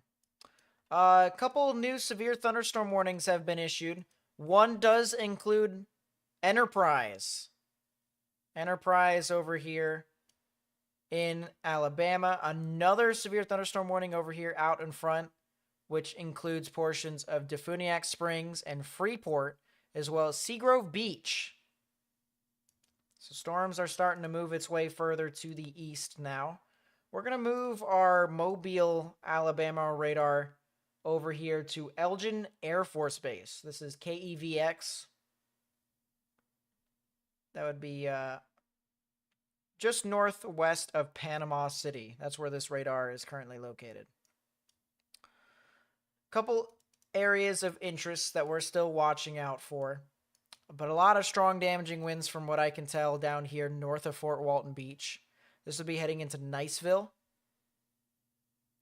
I know we have someone who may live over here in Okaloosa County. I know someone earlier asked that.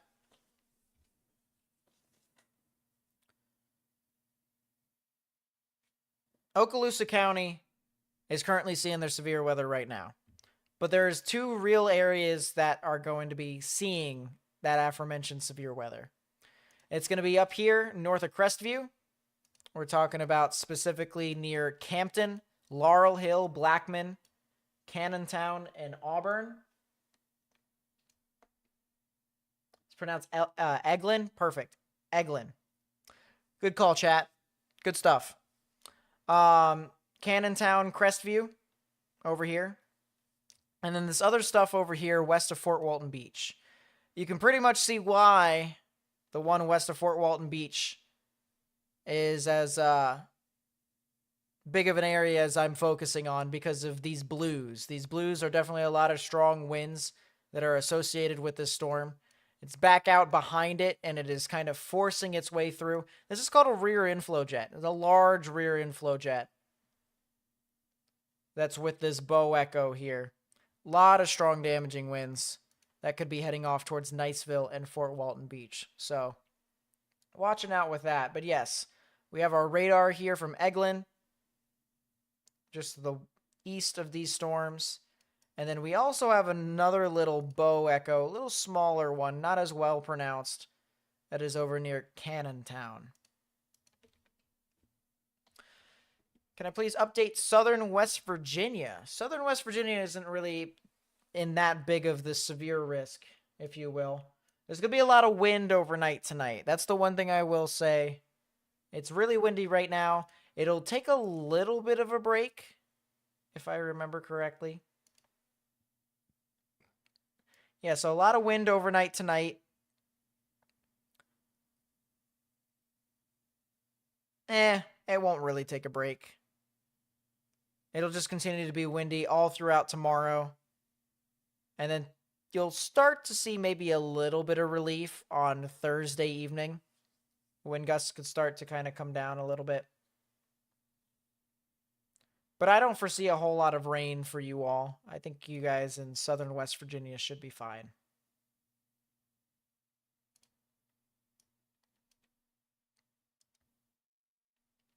Man, is that a broad area of rotation. That is as broad as you can get it.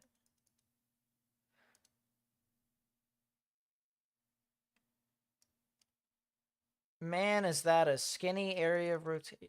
Okay. That is definitely a byproduct of the damaging winds that are moving on through. So sometimes here, chat, we can get some whirlpooling effects with some of these storms. So if you see from right here, for instance, this bow echo that's northwest of Fort Walton Beach. Sometimes when you have these winds that push on through, the rain and the residual winds get pushed off to the side. And when it gets pushed off to the side, sometimes it also gets picked up by some of the winds that are, behind it to begin with, and it tries to get pulled back in, and the cycle repeats. Well, if we remember, tornadoes spin counterclockwise, and that's usually on the northern side over here of this whirlpooling is where you get that counterclockwise spin. So there is some broad rotation, very broad rotation, not anything that looks as if it's, going to produce a tornado. Not based off of what we're looking at right now. That definitely could change in the future. That's obviously the reason, or one of the reasons why we are live right now, is to make sure that if any of these storms do try to spin up, we're here for it. But the whole science behind it is similar to that. Very similar to that. Let's move up a little bit to the north here. Let's check back up on some of these storms that are over near Troy. As I mentioned earlier, little areas of rotation that tried to develop, they're not there anymore.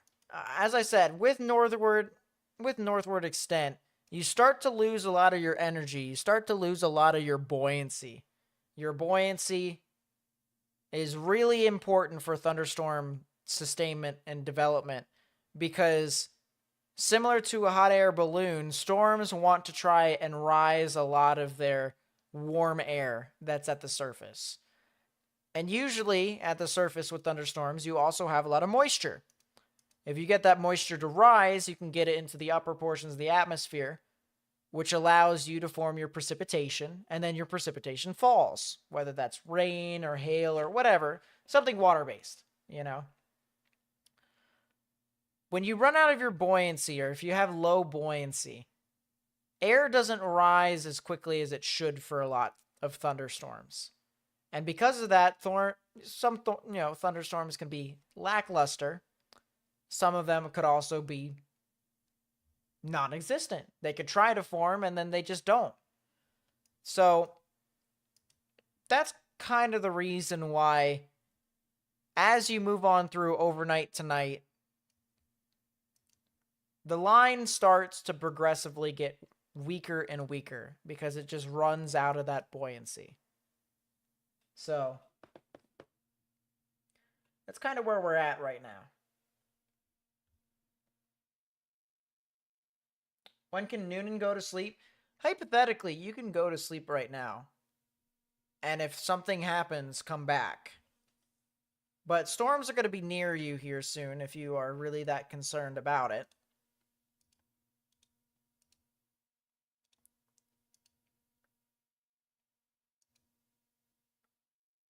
Storms will be near Noonan in about 45 minutes-ish.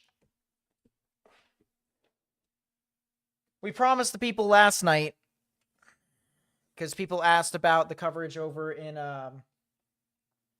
Atlanta ahead of time. And I said, you know what? We'll cover your area well out in advance. We'll make sure that you guys get your information. And then when those storms pass Atlanta, when they pass Noonan, then things will be all good. Someone's asking about Tallahassee. So let's just kind of go over the western portions of Florida here.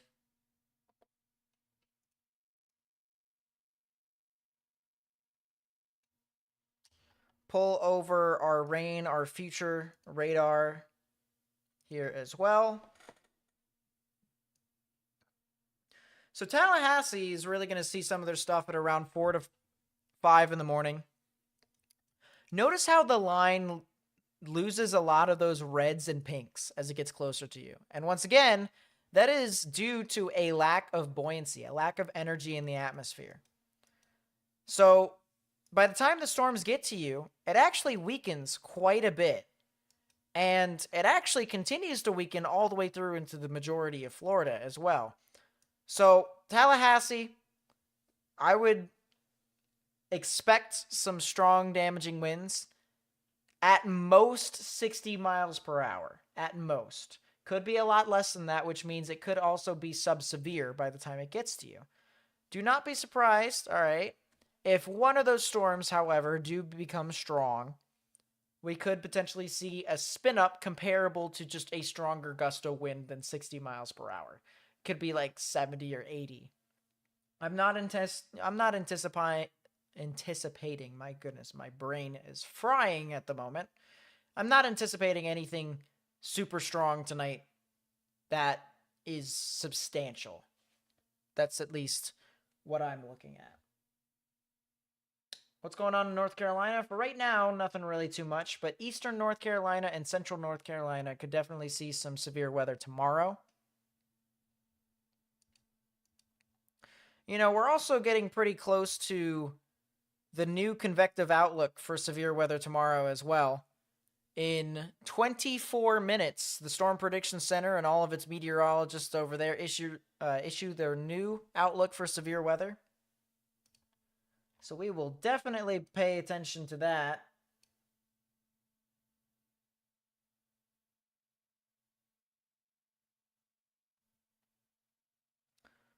Depends upon where you're at in southern Alabama. If you're over here, say in like Enterprise, Dothan, Eufaula, you guys could definitely see some severe weather here soon. Folks near Laurel Hill, Florala, sheesh, Opp, Elba, Brundage, Spring Hill, Banks, Perot, Union Springs, you guys are definitely seeing some gusty winds, but nothing really too strong at the moment, which is, of course, the good news.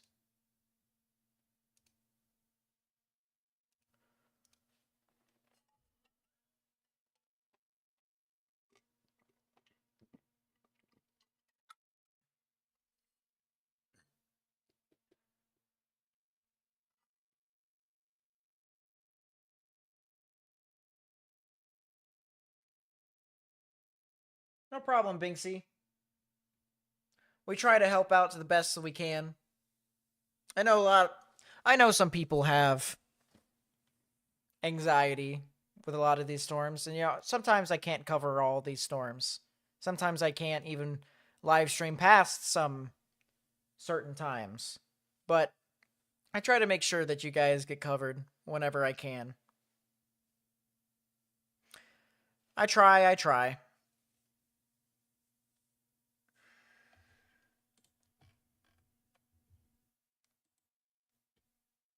Oh, excuse me. How about Panama City Beach? You guys could definitely see some severe weather at some point here.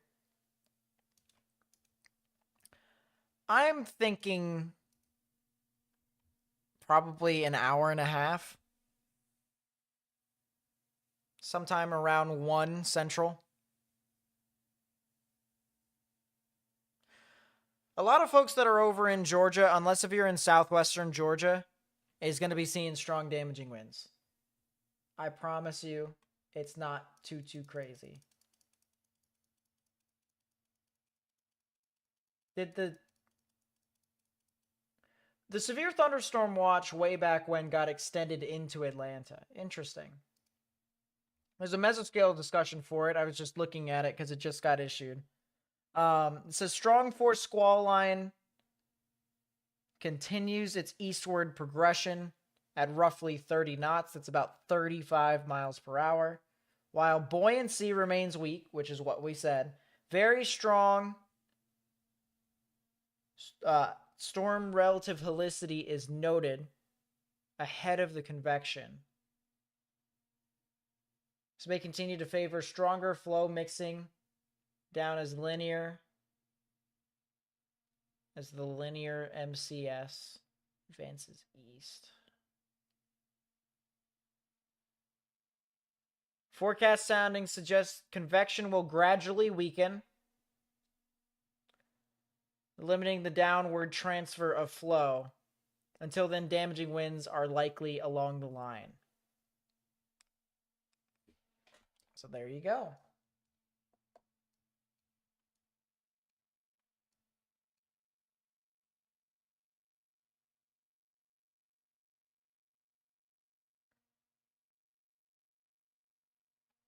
Special weather statement in Ohio? Or what? Defuniak Springs. Well, Defuniak Springs actually is going to be seeing some severe weather here relatively soon. You're in a severe thunderstorm warning. you guys could probably see some of your activity in about 30 minutes. Damaging winds really is the main hazard with that.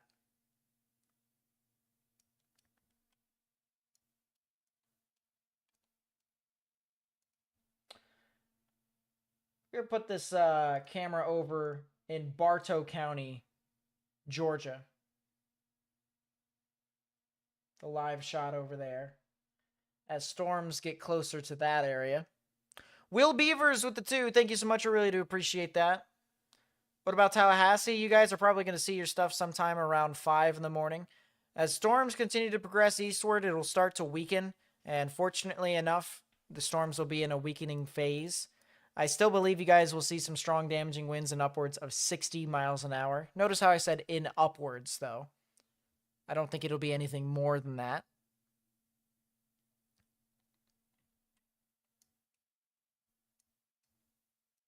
So definitely something to note. Let's check in with our folks over here in western Georgia as storms continue to move about and are approaching the central Hatchie areas as well as LaGrange. Damaging winds in upwards of 60 miles per hour is possible.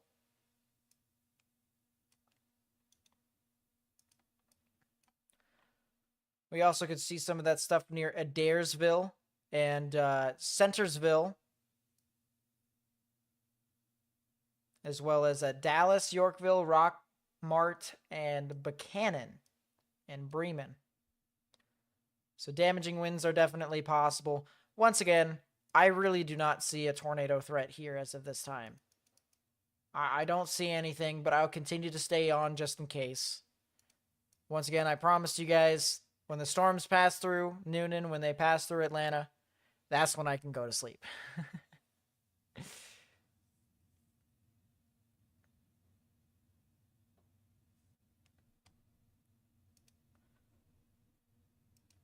Here's the outlook for severe weather here overnight tonight before we get the new outlook for severe weather, because there will be a new outlook for severe weather at some point here soon. This is where the main threat for severe weather will be up until tomorrow morning at around 7 or 8 o'clock. If you are in the yellow or if you are in the orange, you are really the main area to watch for severe weather. All right, if you're outside of it, even if you're in the light green or in the dark green, you're not really going to be seeing too much stuff. It'll probably be gusty winds, more than likely. But this will change here in about 17 minutes, and we'll get a new outlook for what would be for severe weather tomorrow, which will likely include a new orange area, a new 3 out of 5 on the severe weather scale for portions of North Carolina and South Carolina.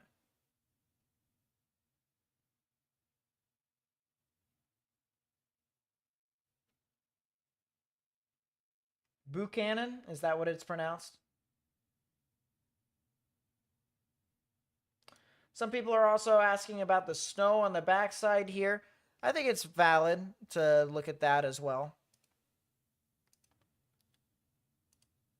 Unfortunately, we're going to lose our privileges of our timing with this, but that's fine. It's Z time. So as I said, that's what I meant by timing. You're not able to see unless if you know how to translate the time. So I apologize, but we will go on forward with our Kuchera snowfall and our snow map. Western portions of Iowa and northern portions of Iowa, as well as Twin Cities area, 6 to 10 inches. Areas over here in western Michigan, about 6 to 10 inches with even a foot of snow possible. You can really see a foot of snow in any of these like more red or burgundy kind of colors. It's not really burgundy, but you guys kind of get my drift. It kind of transitions from this lavender to a different shade of red. So that's really where you can see potentially up to a foot of snow possible.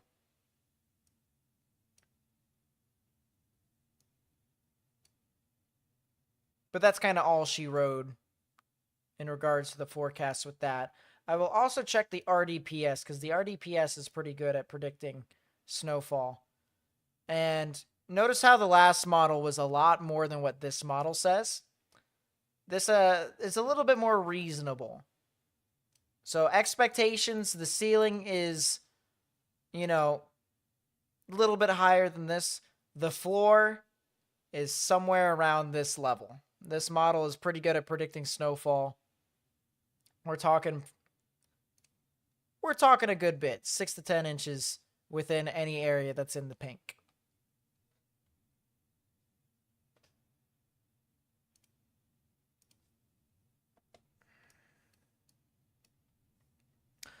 Dalton, Georgia, currently getting some strong damaging winds at this time. We actually might be able to look at it through the Huntsville, Alabama radar. No, we cannot, because the Huntsville, Alabama radar, I think, is down. I think it is broken. I do believe it is broken. The storms have knocked it out. Well, that's convenient, isn't it, chat? That is very convenient. Look back at our camera over here at Bartow County. Look at this here, guys. Wind is already starting to get into this area.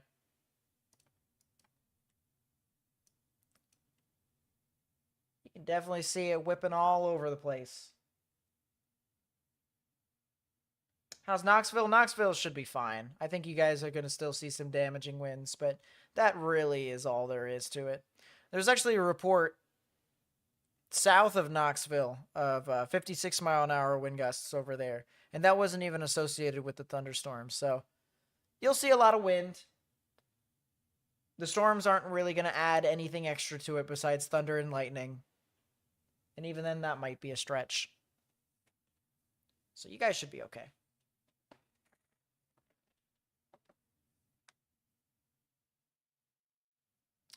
We're pretty close to almost 400 likes here. I appreciate what you guys have done to the stream, to the channel, subscribing and liking and stuff like that. Of course, remember, the more likes on a stream, the more we can get our outreach out to more and more people. We want to try and make sure people are aware of what all is going on. Especially if anything bad happens. If there's anything bad happens, that's why we're here. But if nothing bad happens, then that is really good. I'm happy about that. Any chances of a tornado in Dalton? Nah. Really anything in anything that is north of I-85, you don't really have a huge risk for tornadoes. There might be one area in particular that I'm watching, but that is nowhere near Dalton. That'd be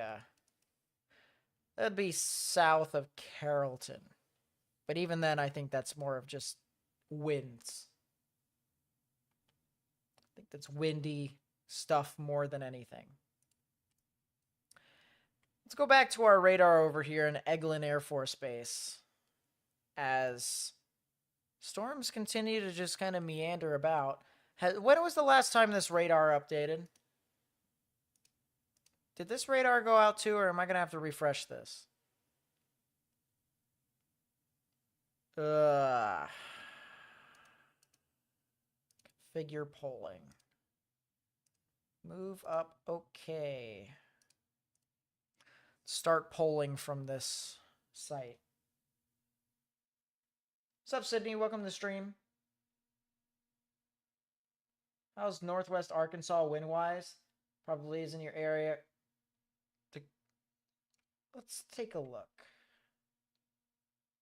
METAR stations. METAR wind. Well, it definitely looks like it's probably going to increase. I will say that. Winds will definitely increase there. Night, Seth. Get some good rest. If you can. Wow, the radar here in Eglin, I think, died. Go for it, Sydney.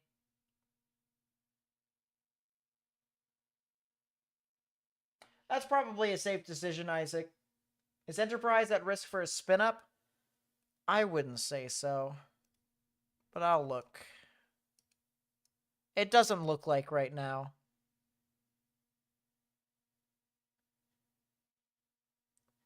If there was going to be a spin-up, it probably... Well... Scratch that. There's a little small chance. There's a small chance for a spin-up. Very small chance, though. What's it going to look like for North Carolina?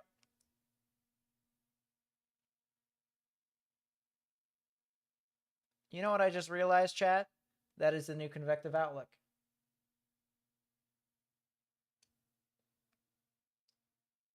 The new convective outlook, ladies and gentlemen, talks about severe weather.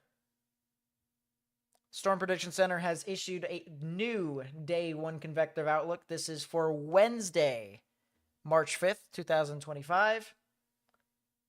This is from 8, well, it's actually technically 7 a.m. Eastern and onwards.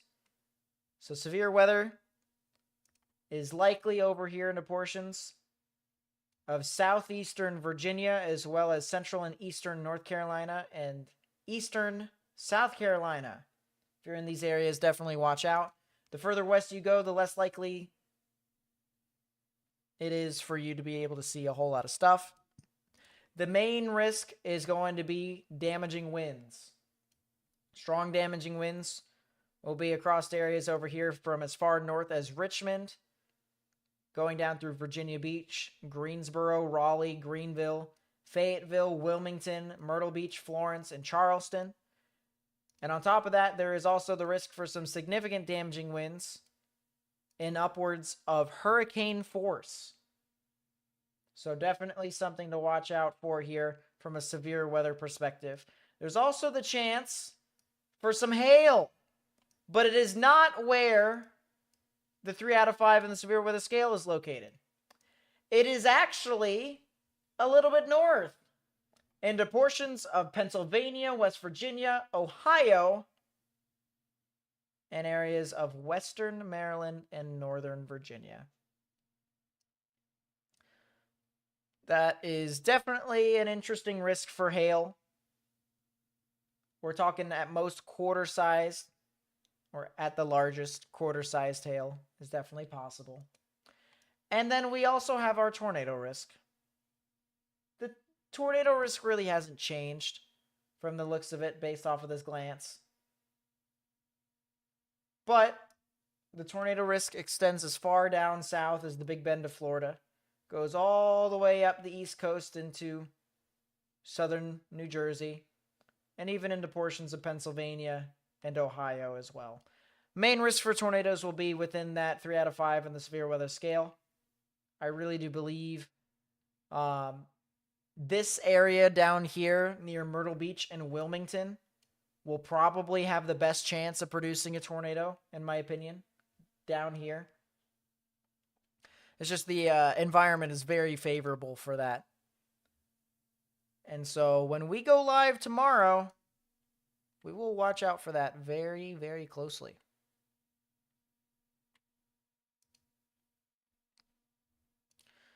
Is this still not updating? Yeah, Eglyn's radar is not functioning at the moment, which is inconvenient. Very inconvenient.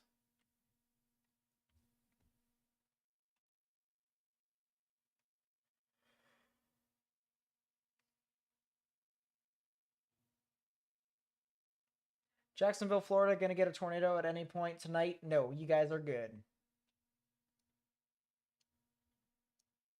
Jacksonville's risk is tomorrow. Tomorrow in the afternoon. Actually, it might be more towards the noon to the afternoon hours. Fairburn, Georgia. Someone asked.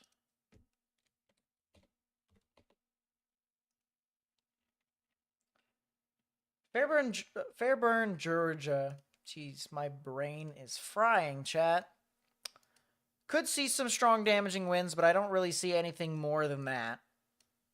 At most 60 miles per hour, which is barely severe capabilities.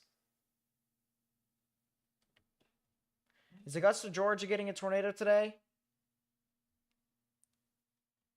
It's a low chance. If it does happen, it'll be in the early morning. Cookeville, Tennessee, okay. Yeah, it'll just be a lot of damaging winds overnight. Without the storms, of course.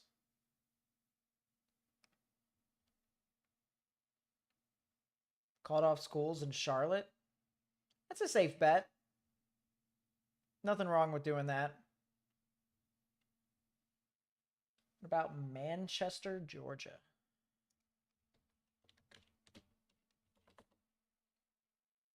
Ugh.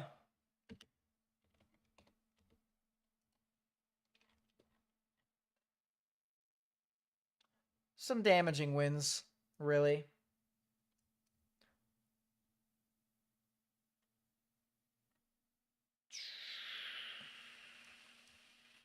Be there. Manchester could start to see their stuff about 45 minutes, half an hour, something like that.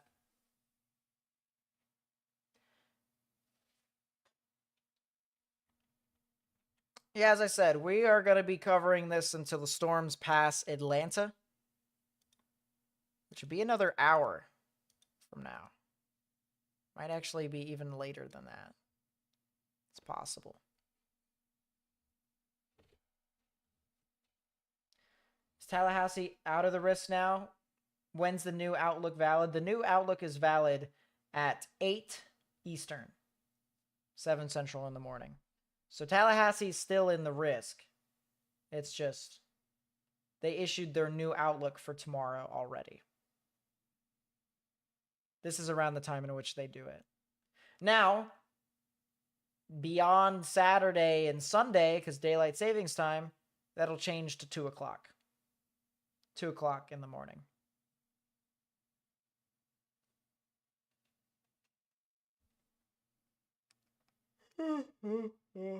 Yawn. I'll tell you what. My 4 hours of sleep is going to be nice.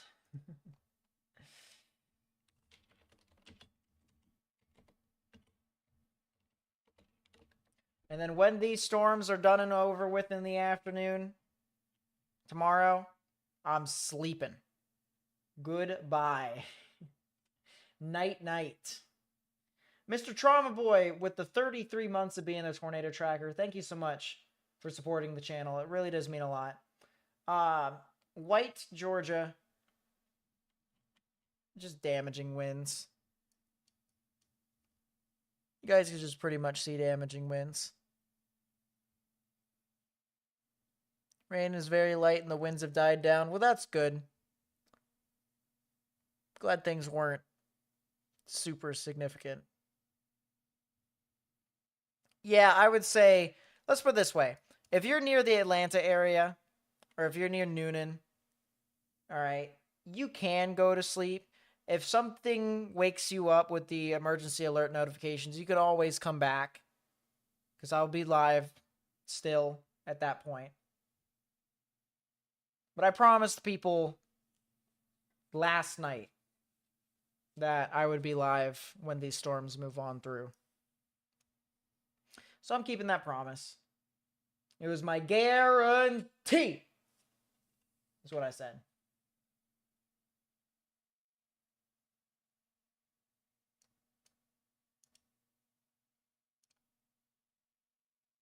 Niceville is starting to get out of the risk. Now since the storms are dying down, same with Fort Walton Beach. You guys will still see some off and on storms, but not as strong as the ones that you just dealt with. So you should be good. Still have a little bit of rotation over just to the south and west of Defuniak Springs. It's just an area that I'm looking out for. It would be very nice if we had radar that would work out of Eglin Air Force Base. But unfortunately, that might be too much to ask. Actually, the radar in itself is not exactly in Eglin Air Force Base, but I think the reason why it's not working could be because they sustained a power outage.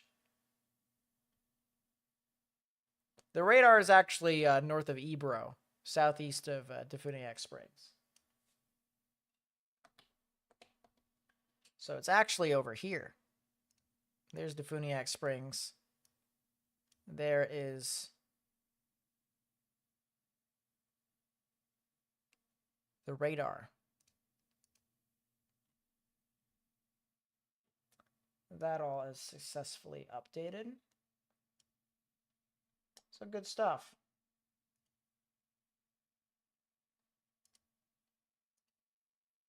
How's our Bartow County camera doing? It's pouring. Got some rain over there.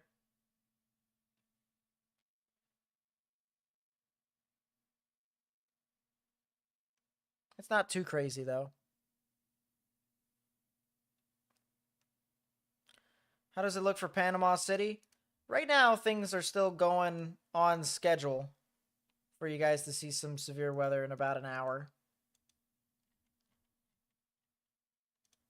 Well, a little more than an hour, actually. But still on schedule.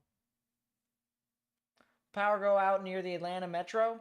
It could in some areas that don't have good enough infrastructure with electricity. It very well could. But Panama City right now is okay.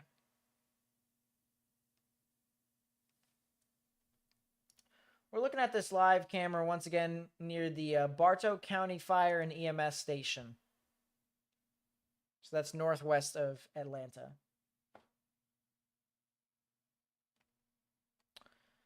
Storms are now starting to move through Enterprise. It didn't spin up after all, so that's the good news. Just damaging winds that I really see from you guys. That's really it. Dothan could start to see some of their activity here in about an hour. Maybe a little bit less than that. That does have an interesting opportunity for maybe a spin up. It's possible. So we'll have to keep an eye out for that. There's two areas of rotation that I'm watching out for right now. One south of Defuniak Springs and one south of Samson.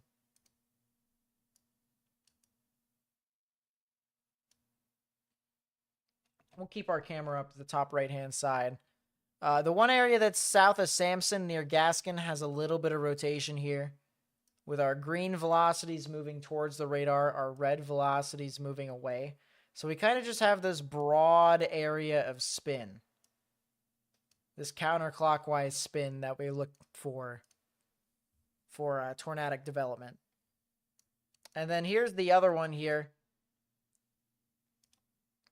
You can definitely see why this thing, at least in my opinion, has got to be watched.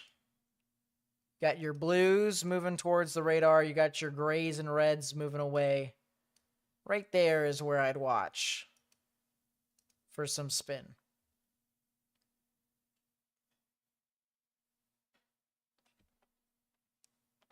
Does it look like it will gain intensity before reaching Panama? I don't think so. I think it'll maintain its intensity. I need to pop my knee, chat. I've been sitting here for too long. How's Birmingham? Birmingham's good. Pretty much everywhere in Alabama except for southeastern Alabama is good for the night.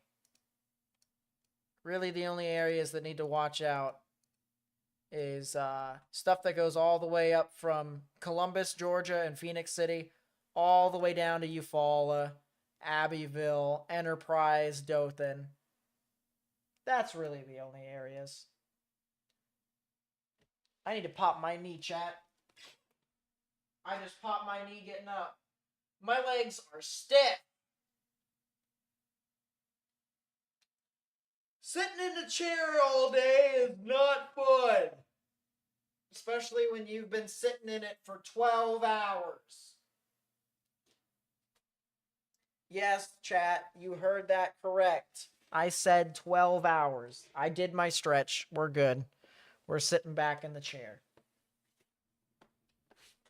Anything happen in Iowa, not severe wise, it'll just be snow.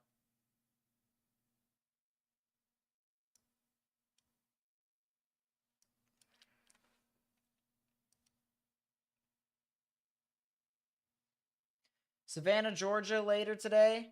Savannah could probably see some gusty winds, but it would be kind of on the process of rebounding after all that significant weakening. So probably not too crazy. Will Beavers with the 2, thank you so much. I really do appreciate the support. Thank you so much for the super chat.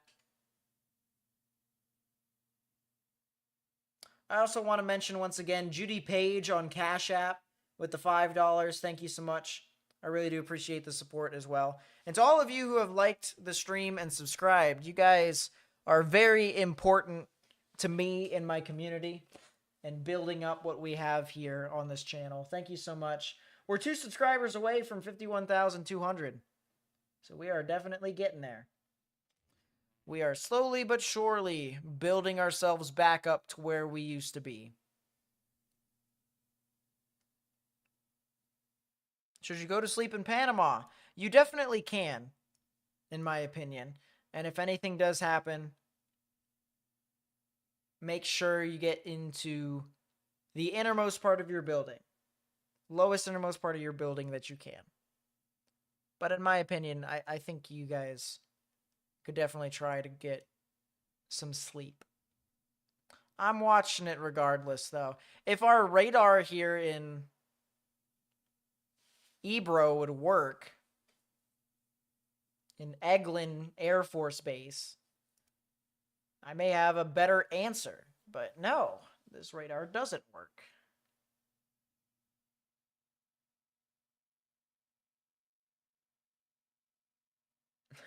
Thank you, Will. I appreciate that. Current weather looking like for Columbus, Georgia. So here's also a cool thing, chat. So this is something cool that we have interactive for you all. All right. Current weather versus future weather. If you want to know current weather, all right, well you can't learn future weather unless if you watch the stream and stuff like that. But if you want to know current weather, here's a cool little command before I actually tell you what's going on over in Columbus. If you put in !weather and then say a city or a town of your choosing. Let's say I want to know Baltimore, Maryland.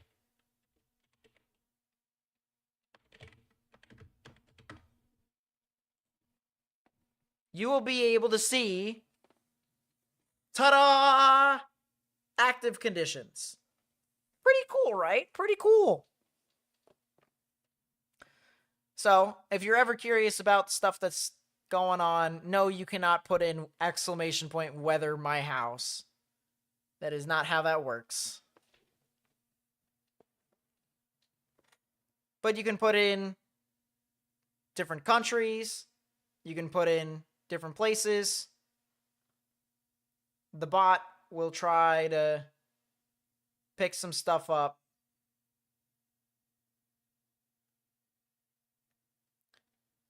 One thing I also will say is there is a little bit of a cooldown. I don't think it works immediately. Or at least I hope it works for everyone. I'm going to look like an idiot if it doesn't work. Nightbot, what have you done? Why are you not working?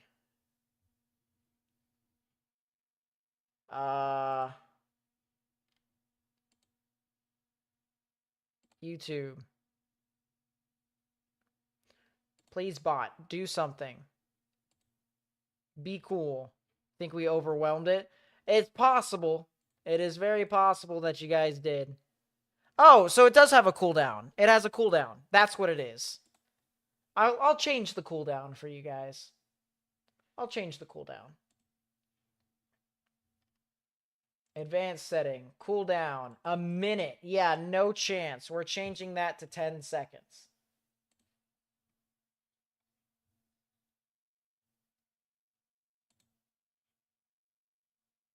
Actually, scratch that. might be making a mistake, but we're changing that to 5 seconds. Goodness gracious. Cool. All right. I think we saved it. Yep, it works.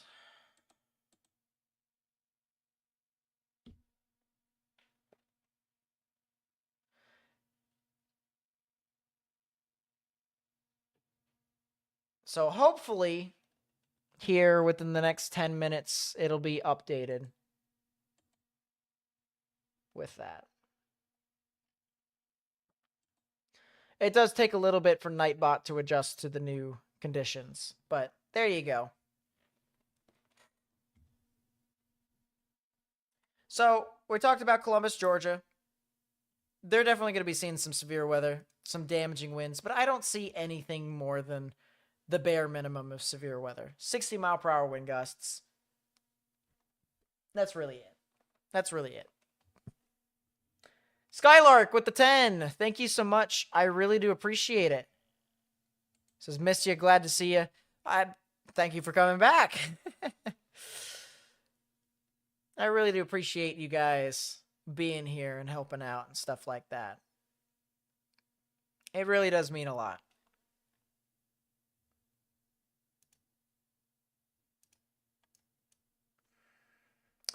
Man, oh man, is things really getting gusty over here in Defuniak Springs. We're talking about some real gusty winds associated with that little area of rotation.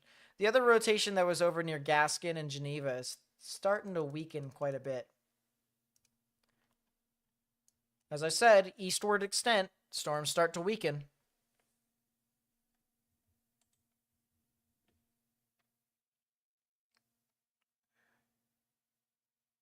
Hi from Australia. Hello, hello. My uncle lives in Australia. He's not too far out from Sydney.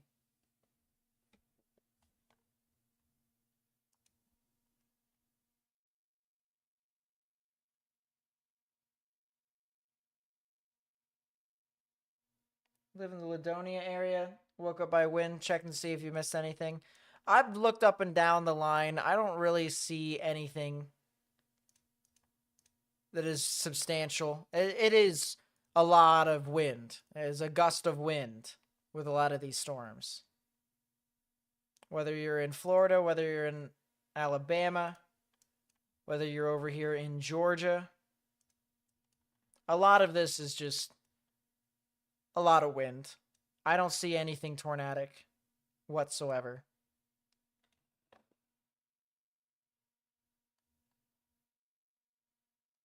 Yeah, folks in Georgia can go to sleep if they feel comfortable to. All right, I do not believe there is anything significant that is going to occur. But we also promised that we would cover this area to the people who were on our stream last night. So we are going to cover it. Especially as these storms get very, very close to Noonan here now. As these storms will get to Noonan in about, I'd say within the next 10 minutes.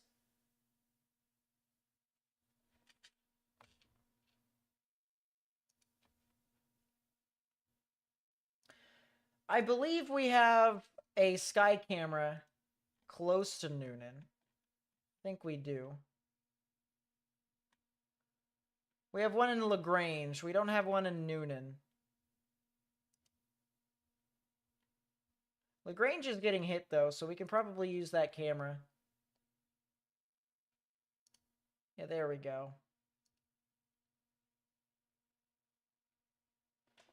So we'll keep the LaGrange camera up.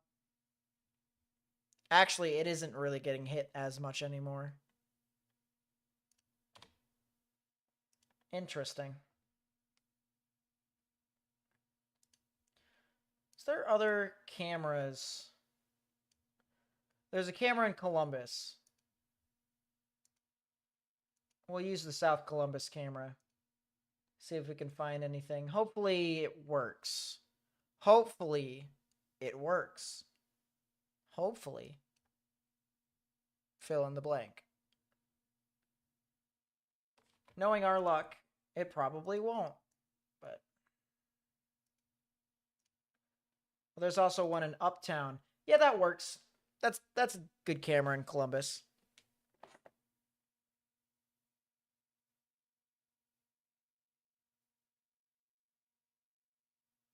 Yeah, and that's the only thing about that too is it'll continue to be windy even after tomorrow. Well, even after tonight into tomorrow.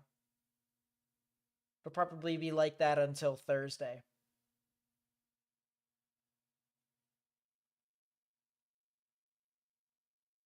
What camera site do I use? I created my own map site full of cameras and links and stuff like that from other people who've put their cameras up. What made Nate so obsessed with cameras? Ever since I saw my first tornado using a CCTV footage camera, I realized that there are literally hundreds of thousands of them across all the world. And so, you could be able to see stuff with them. You want to guess how many tornadoes I've seen with cameras? Way more than I've chased. I guarantee you, on this channel, we probably have seen almost 100 tornadoes on camera from just us trying to find them on traffic cameras. That's over the span of 6 years. It may not seem like a lot, but you also have to realize traffic cameras don't move. They're all within one specific confined area. They're in a set place. They're not like storm chasers. So being able to catch some in a set place,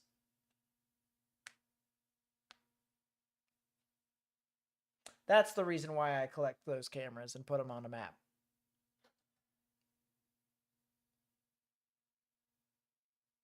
So that way when we have the chance, we're able to cover it all.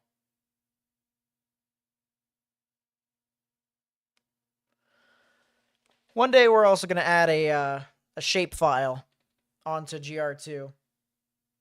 It'll be just a bunch of dots where there's possible camera locations.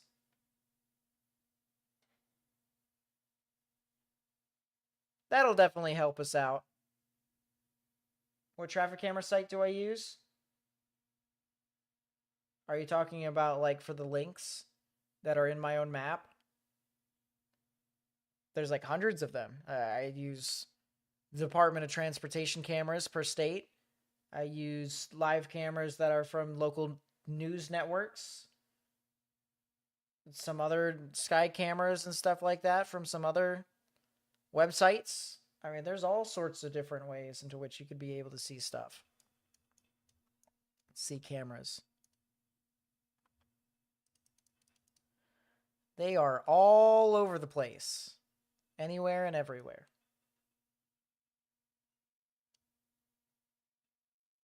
Remember, got the March 31st outbreak. You got some great footage. Yeah, we had a storm chaser that day too, and he was absolutely killing it. We had 2 tornadoes on the ground at the same time in the same shot. And my voice died that day. I had my assistant talk through all the storms as I was struggling to talk.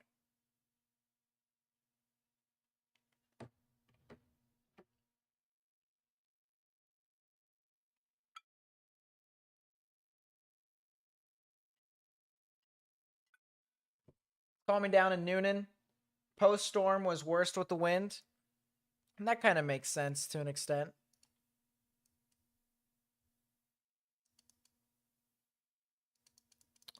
I will say the line is getting close to Noonan. The line of heavy rain is getting very close to Noonan. The actual downtown areas of Noonan.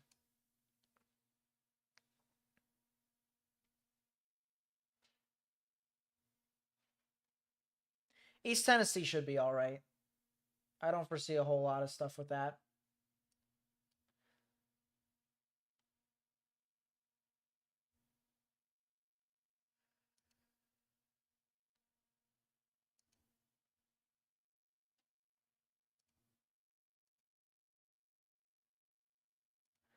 We can pull up the Pickens County EMA camera here. Can I see how Byron and Macon, Georgia is looking? Macon is all right. They are pretty far out, and Storm's actually weakened on its approach to Macon. Byron is where?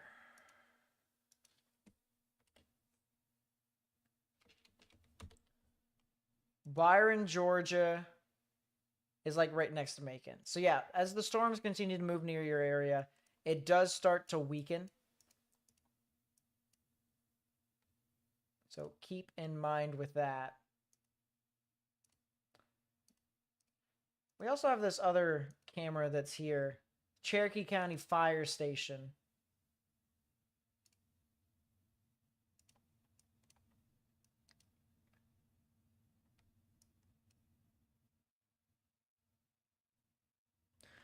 I think Pickens County is probably going to get impacted a little bit sooner. Of course, the Bartow County Fire and EMS is currently pouring right now.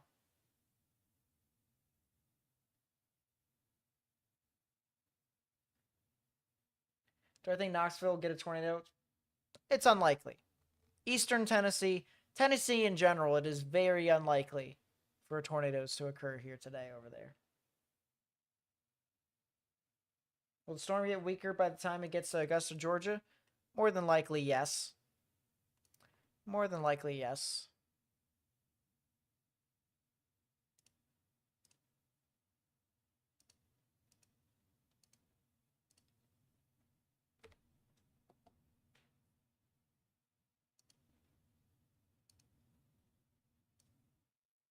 Yeah, by the time it gets to Augusta, it does weaken pretty substantially.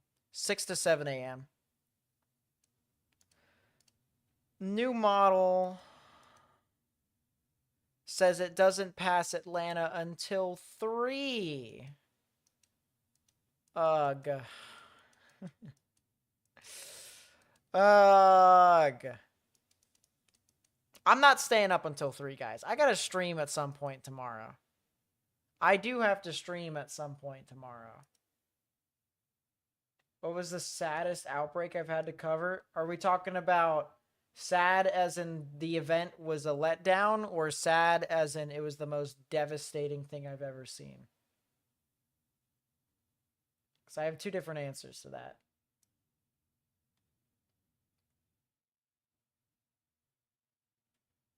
Can I sing you a lullaby? No.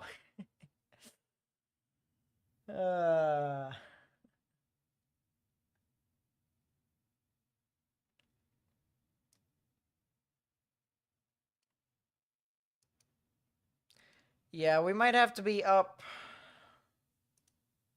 and live streaming sometime around 10 a.m. I would like to get at least 5 hours of sleep. I would like to. If I can't, I'll settle for 4.5. But I would like to. Most devastating? That would have to probably be December 10th, 2021. That would probably have to be the saddest event.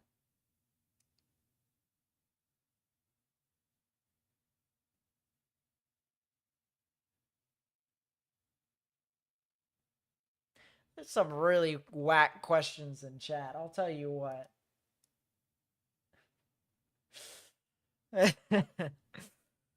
Oh boy. The good news is that our coverage tomorrow will definitely end in the late afternoon, early evening. By 5 p.m., we will be done. We will be live for about 7 hours, and that's it. I will be able to get some sleep. I will be able to rest. I will be able to call it quits.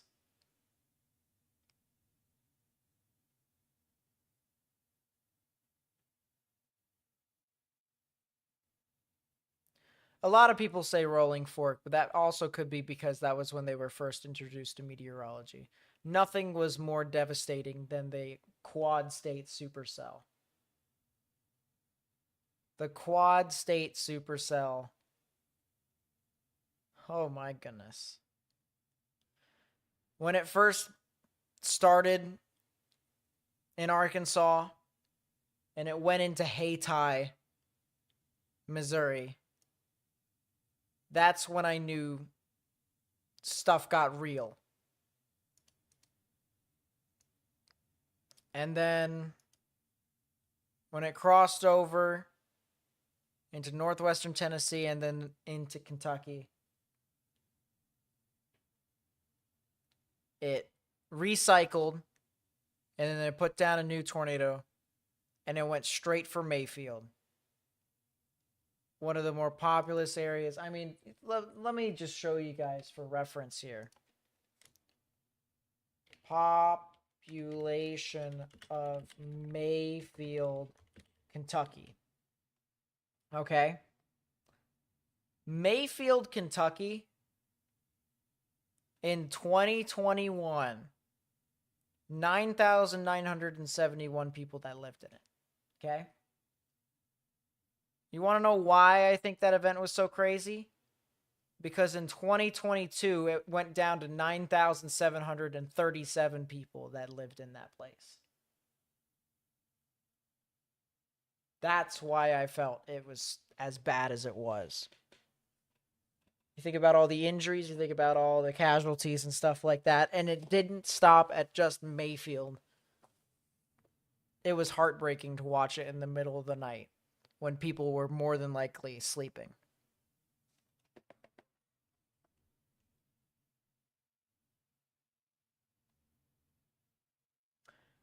You and me both, Matthew. You and me. You and me both. I don't think it would have mattered in the end, but they definitely should have torried it sooner.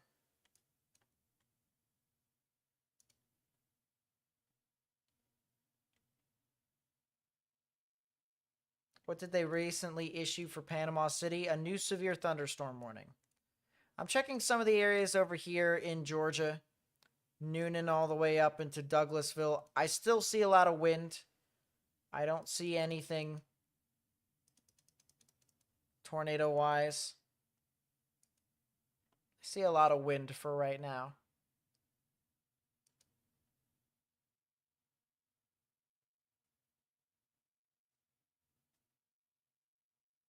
Person in your stream earlier has a whole YouTube trying to expose weather YouTubers for being fake. Who is this person, and where can I sign up? I could be the first guy. It's funny.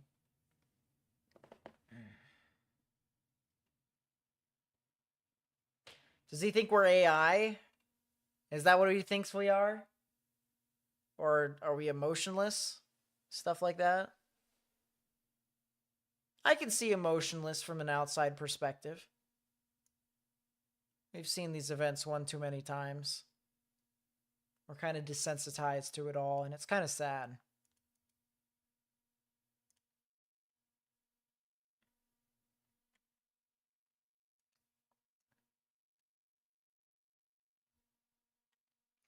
The only real areas here in Alabama that should be watching out for some severe weather is Hartford, Black, Slocombe, Malvern, Taylor, Rehoboth, Dothan, Midland City, Headland, Newville, Echo, Clopton, Baker Hill, Texasville, Eufaula, Glenville, and Fort Mitchell, as well as areas that are southeast of that. So like Abbeville, Newville, Headland, Kinsey, Haleburg, Columbia, Ashford, Gordon, Cottonwood, Madrid, Crosby. You guys could be seeing some severe weather at some point in the future. So Panama City gets a new severe thunderstorm warning for these storms that are moving on near their area. They are going to get some severe weather in about 45 minutes. 45 minutes is the set time into which you guys could probably see some stuff, given the current trajectory. That is what we have here.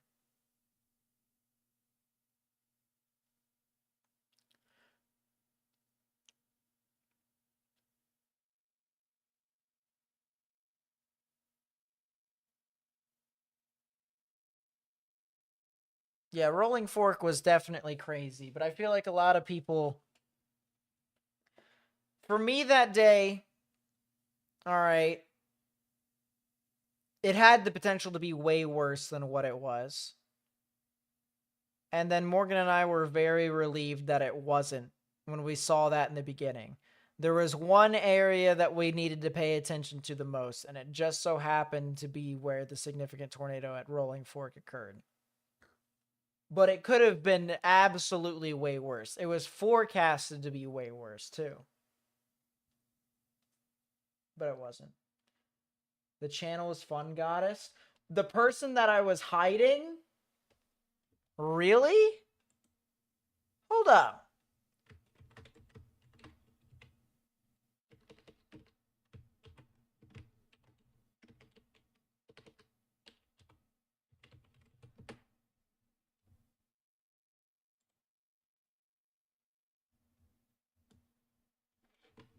Nate Snyder, another trying to brainwash y'all and fake meteorologist BS. You done yet? Ha! These people got issues.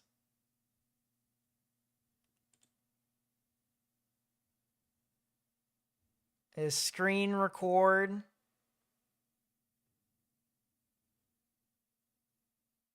That's pretty funny.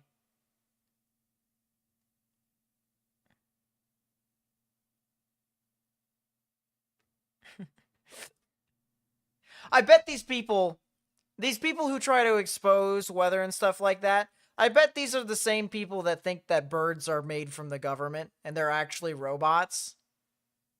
Or I bet this person actually believes that HARP is real. Like, it actually can occur on a widespread scale.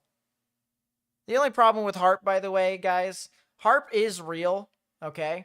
It's just you need a lot more than just the machine in Alaska for you to be able to control significant amounts of weather. Now, do they have more machines? I don't think they do, because there's a lot of places that you would need to put it in. We're talking well over 20 different sites that you would need.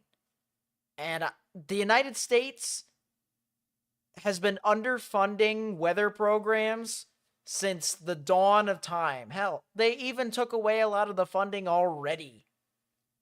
They've been firing people left and right. So, all I gotta say is I hope people enjoy this nice little skid here now of this HARP stuff. Because now, since weather is going, we're getting less people to cover it all here from the National Weather Service, because they're firing a lot of people from the National Weather Service and NOAA.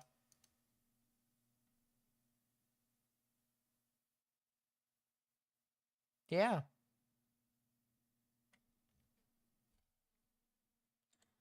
But anyways,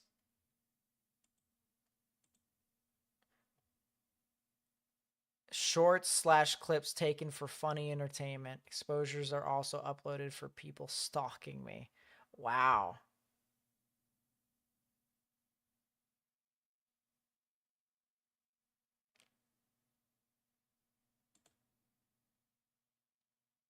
Crazy, chat. Absolutely crazy. And he tried to expose max velocity too. And her whole title is a literal comment. You're not a news meteorologist. You're literally in a streaming room. Hold up.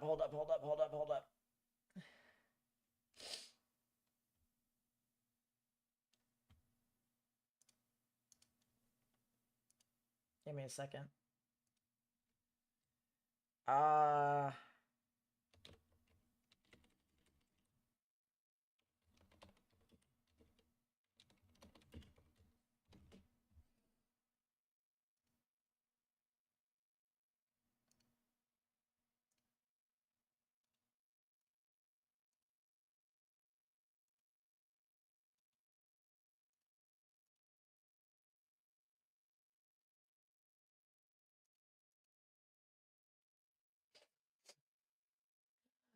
Max velocity, are you done yet? Your relatives are literally in a streaming room. That's what it says on here, chat. I guarantee you. I promise you. That's what it says on here. No context. I will show you all the account. It's funny. It's pretty funny. This is some comedy. This is some comedy. This is absolutely some comedy. Fun goddess. Look at this here, chat. Look at this. Look! It's got stuff on me. Got stuff on Max. Who else does this lady have on?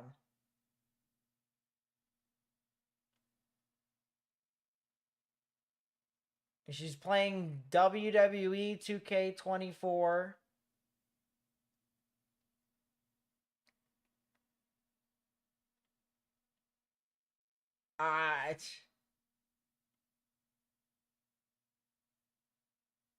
Beach life. So she turned from a game player who plays video games to a person who tries to expose weather people. Chat, this is hilarious. I kid you not. This doesn't even hurt. Like, there's some people who actually are offensive and stuff like that. This is just funny. This is funny.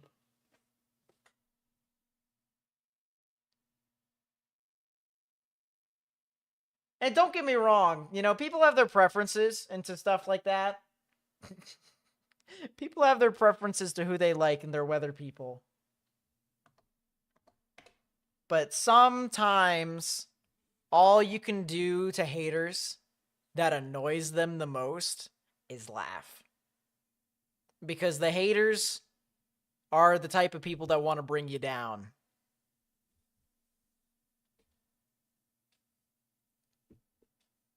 So, it's not immature to laugh at your haters. It's immature to get angry and go scorched earth. I learned that a long time ago by watching a certain Monty Python film called The Life of Brian. Where at the end of the movie, they told Brian, cheer up, and always look on the bright side of life. And to this day, I follow with those very same words. Always look on the bright side of life. Panama City could probably see some damaging winds. I don't really see anything more than that, to be honest with you. But there is a tornado possible tag within this storm. Can this radar update, please? I'm begging it to. I want to see what's happening as it goes into Panama City. There always is something that occurs. Will with the 5, thank you so much. I really do appreciate it. He says, ignore the hate.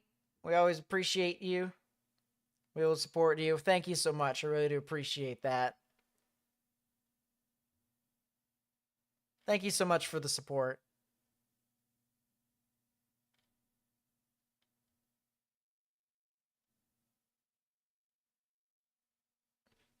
I appreciate all you guys, by the way. Gained a good bit of subscribers, and we're 3 likes away now from 500 likes. That's pretty cool. What's wrong with the radar? I'm assuming it's a power outage.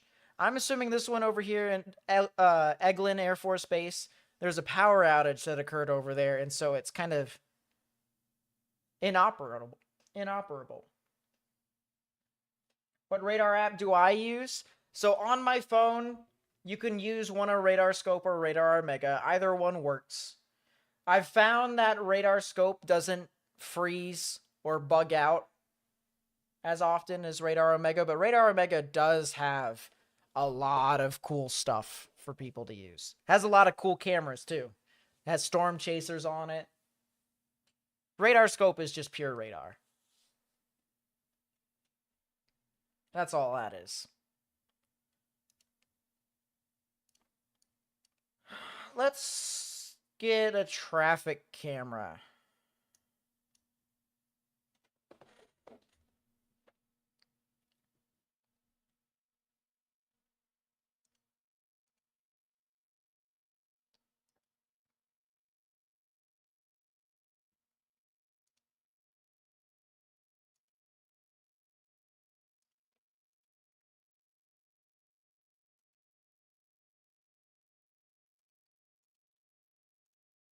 Me doing that Mike Wazowski impression really hurt my throat, chat. I hope you guys enjoyed that.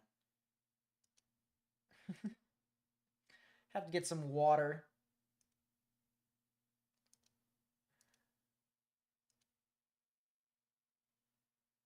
Sisters in the Air Force, so I hope they stay safe from anything, whether it's the service that they provide for this country or the weather that could impact them. I hope they stay safe, because we really appreciate their service.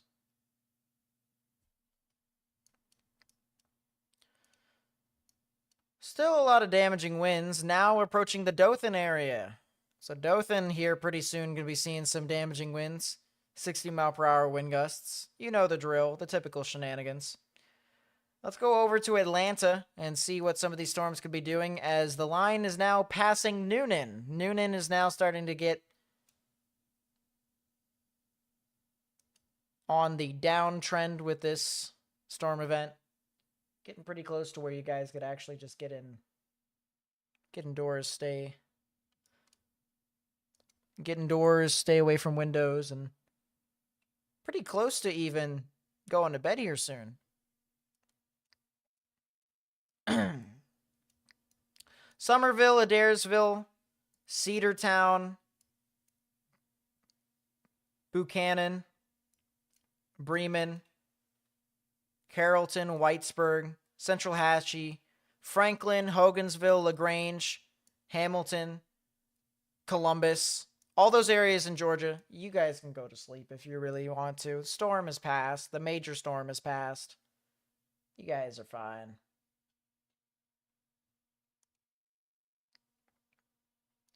But now storms are starting to approach the Atlanta metro area.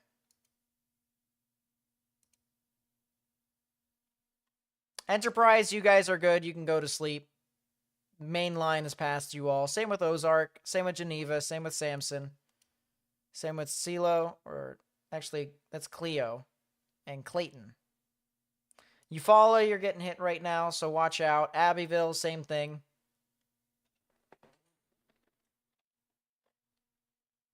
We do have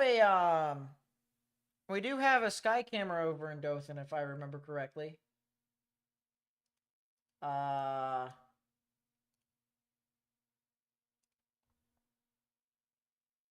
Where did my camera map go? I'm gonna have to pull it up again, I guess.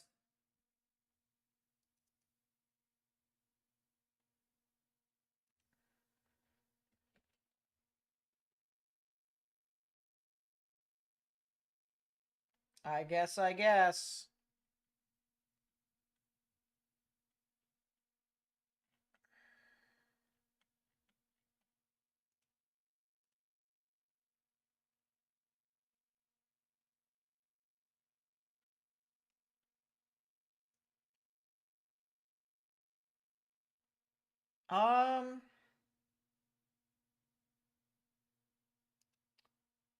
thought we have traffic cameras in Dothan. I thought we had a sky camera. I'm pretty sure we did. Well, that camera cannot be found. That's convenient.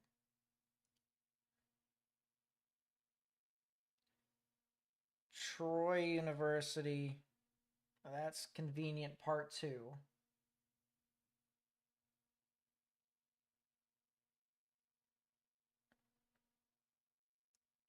Andalusia, that's convenient part 3.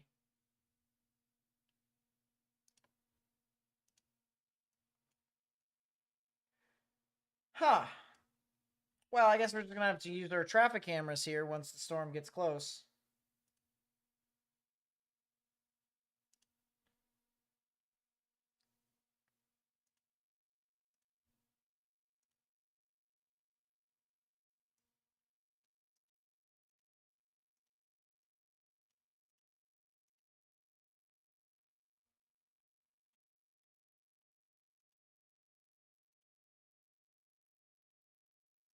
We'll keep that up as it heads into Western Dothan.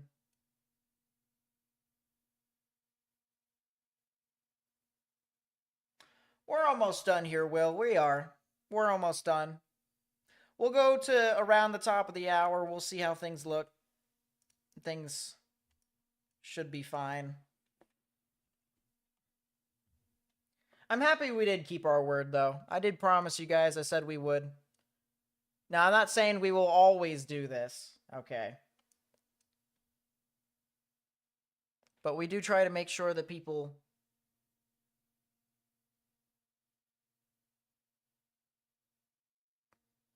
could potentially be safe. Knoxville's just going to see a lot of wind. Nothing tornadic. Nothing really super significant or severe.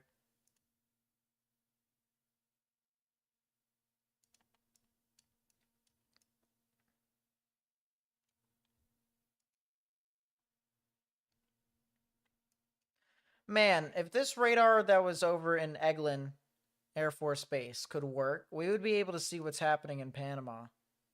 Or Panama City. But it's not working.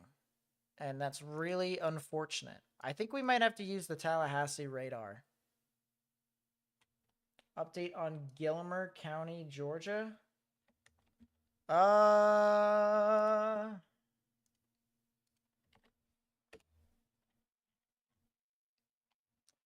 You guys are currently seeing some strong damaging winds up there. It doesn't look all that crazy, actually. Is the Huntsville radar still working? No, it is not. Wow, we have no radar coverage except for Atlanta up there. That's pretty convenient part, too.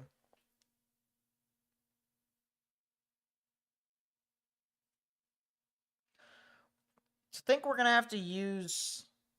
No, we can't use a radar. We have to just use Atlanta and hope for the best. A lot of these storms are pretty much broken. They're losing steam here. If we go back in time, you can see that there was a lot more of a consolidated line. A lot of orange, a lot of red. Now, those storms are starting to break apart, especially with northward extent. That tells me that these storms are starting to lose traction, starting to lose a little bit of weight. And that will continue to just basically domino from northern Georgia all the way down to central and southern Georgia until the early morning tomorrow when the sun starts to come out.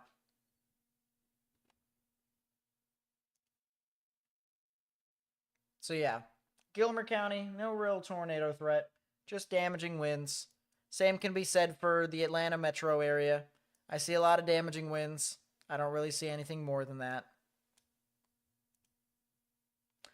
I want to take a look at what Tallahassee's radar says with this. Yeah, there's a lot of storms here that are just in a line. Big line of storms. Real damaging wind threat for the most part. There could be the chance for a spin up or two. That is definitely possible. But it doesn't look all too organized. For reference, all right, I know some of the people ask about the substantial wind and stuff like that. So we mentioned that severe thunderstorm warnings are usually accompanied with 60 mile per hour wind gusts at most. Okay. But some areas don't exactly get those severe conditions. Some areas could get like what Defuniak Springs got, 46 mile an hour winds. So some of these storms could even be weaker. There's another area over here, Seagrove Beach, 45 mile an hour winds. And that is also really surprising to me too. because that's also with less friction. There's not as many trees, there's not as many buildings around compared to what's over in Defuniak Springs. This is just pure wind coming off from the water, from the Gulf, going inland. And it only got to 45-mile-an-hour winds. There's only some very select areas that could probably get an upwards of 60 miles an hour. And I don't think Panama City is one of them.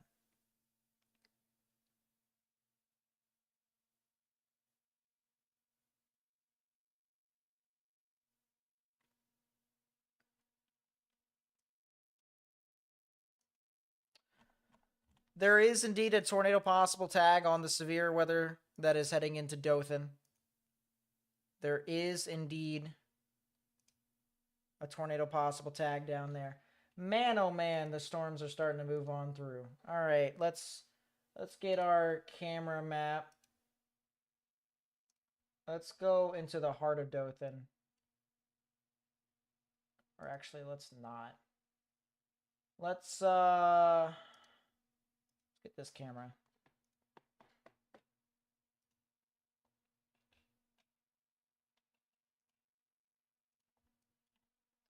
Storms are starting to move on through. Or actually, maybe not this one. We can try this intersection up here. Yeah, that works. So the line is definitely starting to move on through here. Little windy. Actually, it might be better if we can find another camera that is just a little bit better.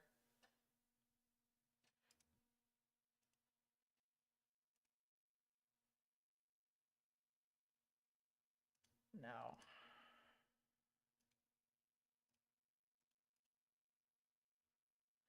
This is not bad. This is the northeastern part of Dothan, if it can load. It's not going to load, is it?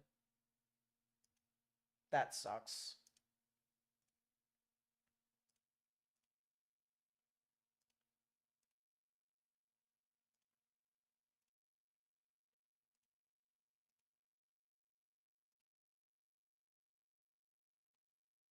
Some pretty good gusty winds over here, though, in the western portions of the city.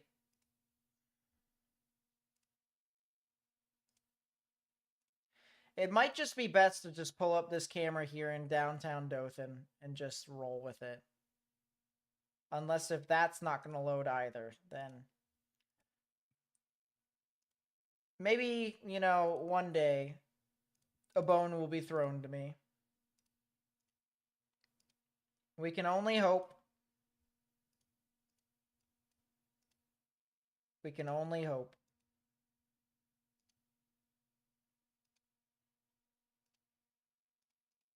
Yeah, we're just going to roll with this camera here. Central portions of Dothan. It's a little blurry. It's a little blurry.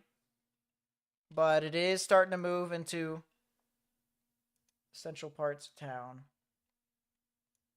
I know I said we were going to look at that camera, but actually, I just want to double check to make sure that this other camera, can it please work?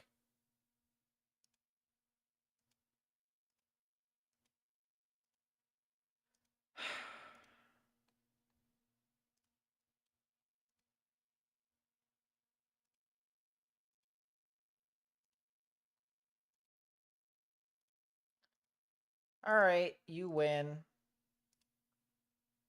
You win, you win, you win, Alabama traffic cameras.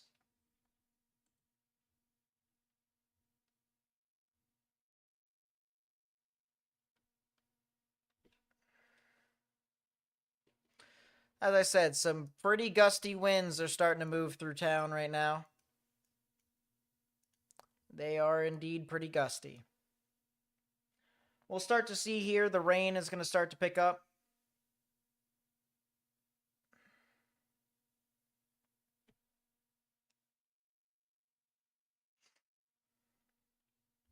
And while we have this up here, we'll look at some of the other areas that could potentially see some severe weather.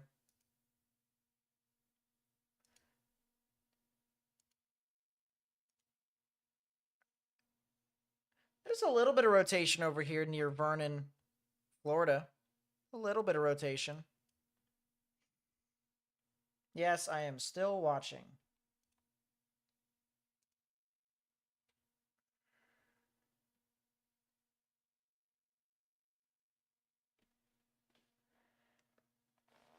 Excuse me. Power didn't fluctuate at all when a big band went through here earlier in Arkansas.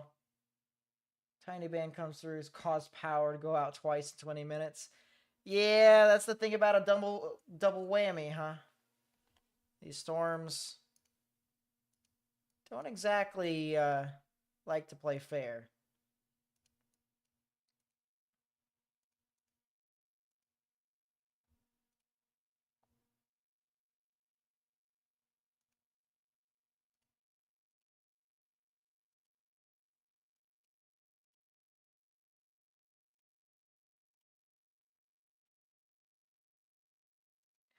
Yeah, we'll keep it like this for right now. Absolutely, Godzilla. Hope you have a good night. Hope you rest, get some good sleep.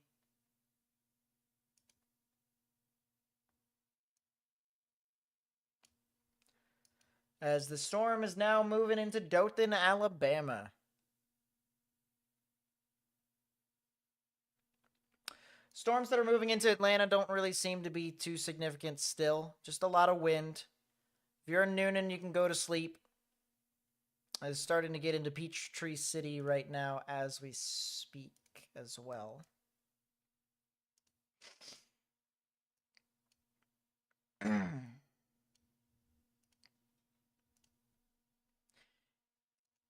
Yeah, funny enough, if there was a tornado warning that was issued at some point tonight, it would be with the storm that's near Vernon, and it would head into Alford. Wow, that visibility just plummeted, didn't it? Compass Lake, Oakdale, Alta, Mariana. That's where I would watch out. All right, I hate the camera, the quality of that camera. I gotta put it in something else. I'm putting it a little further east, and we're looking at the ground. Look at the traffic lights. Look at them swing. ETA for Knoxville area. Knoxville will not see this stuff tonight. They will see just a bunch of wind and some rain. For the most part. Said that I hacked to get into the CCTV cameras. Lamau? They are open access for everyone. That is pretty funny. It's sad. I gotta pray for them. Gotta pray for that person.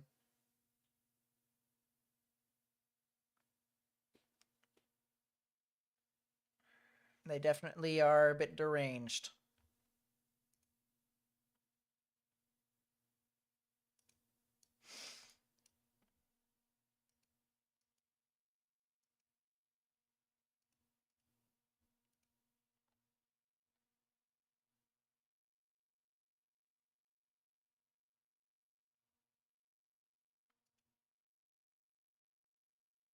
Playback cannot continue.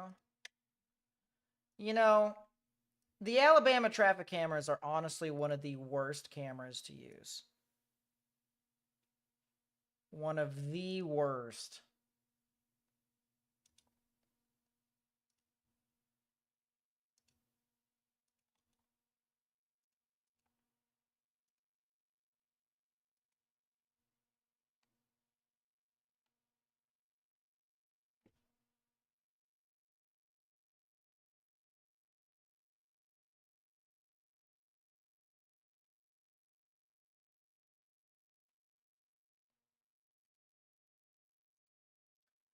Yeah, it's just not going to be...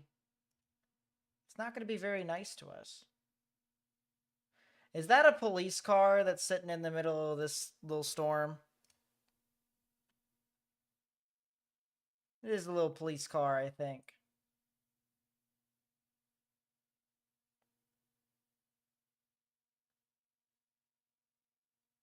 This car is slowly creeping. Don't run the red light. Don't run the red light. We're watching you. It didn't run the red light, chat. It's good. It had the right of way.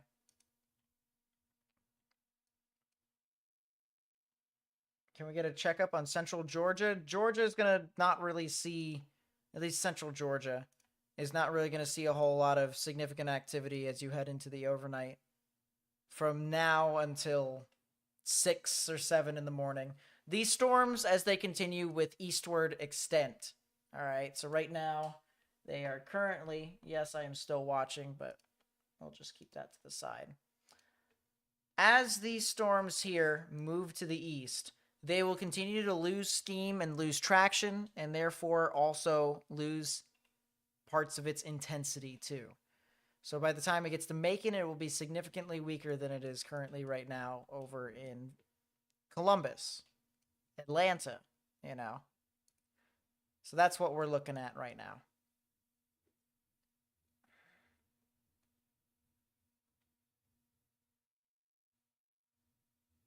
Are the storms moving fast? Yes, I would say so. Or at least they're moving decently fast. So if we're talking about just the general motion, moving to the east, okay, they're moving at 20 miles per hour. But moving off to, these storms aren't exactly moving east like that, all right? It's actually moving northeast. So if I place my marker right there, storm motion for marker, yes, I'm still watching. This storm is moving wicked fast. We're talking about 60 to 70 miles per hour to the northeast, maybe even upwards of 80 miles an hour as storm speed. So that's pretty crazy to think about. Storm motion for marker, we'll take it again. That's 68 knots. That's a little bit more respectable. That's about 70 to 80 miles per hour. That's how fast these storms are moving off to the north and east. But what they are talking about is how quickly this moves off from here to here, right? So this is moving slow. This is moving fast. Is Oklahoma going to be good through tonight? Yes, they should. There's just going to be a lot of winds overnight. But severe weather-wise, you guys are more than good.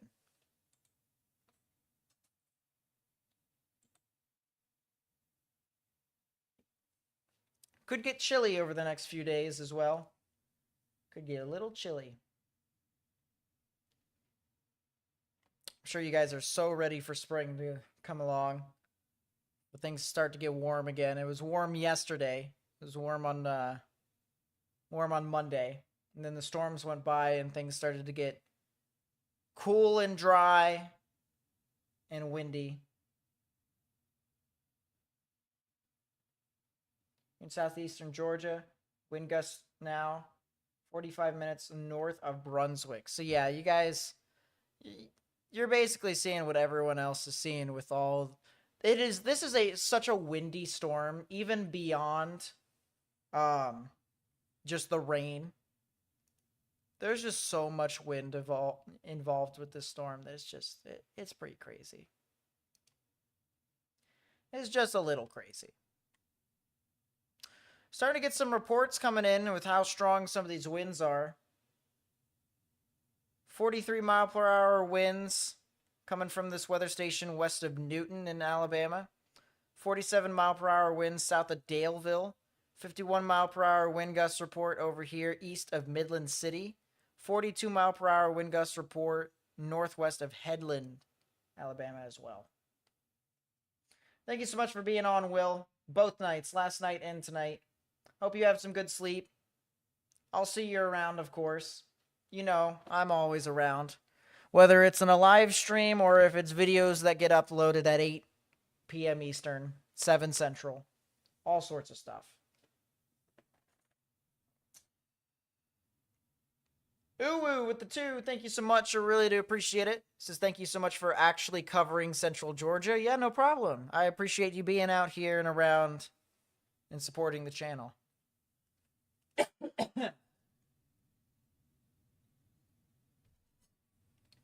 Any tornado warnings? Not as of this moment. We haven't had a tornado warning in quite a few hours, honestly.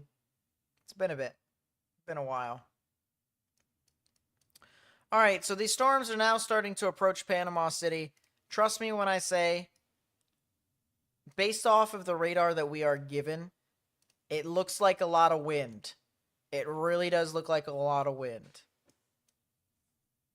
I don't see a whole lot of areas of rotation. Any sort of little juts in the line. I'm going to check my other radar program to see if... Yeah, the radar is down, so we can't use Eglin. Eglin is actually down. It is inoperable. Should you expect one? Nah. At this rate, if we haven't had one, there's a good chance that the threat for tornadoes, especially spin-ups along the line, is starting to go down more and more.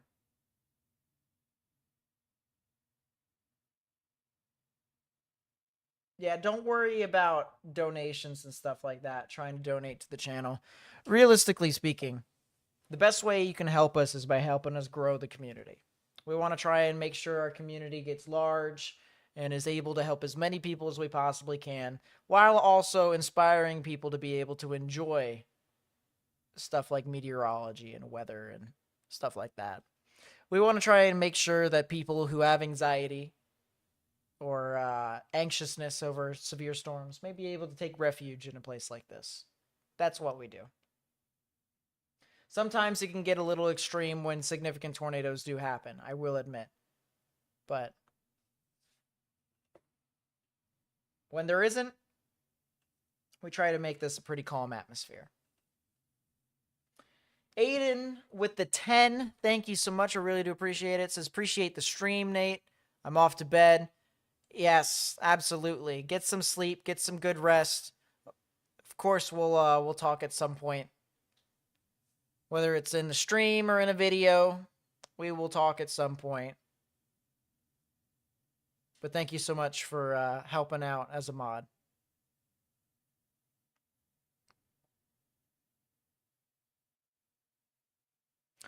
Can I check the wind approaching Windsor, Canada, in the Michigan area? Of course I can. I wouldn't be able to tell too much about what's going on, however, but I can at least try. A lot of rain in this area. A lot of rain. A lot of snow, maybe. A lot of wind. But it's definitely a lot of rain. A lot of cold rain. It doesn't look like it's anything more than that. It really does look like a lot of wind. A lot of wind, a lot of rain. Could see some snow on the back end of this, but it wouldn't be a whole lot of snow. It'd be more like a dusting.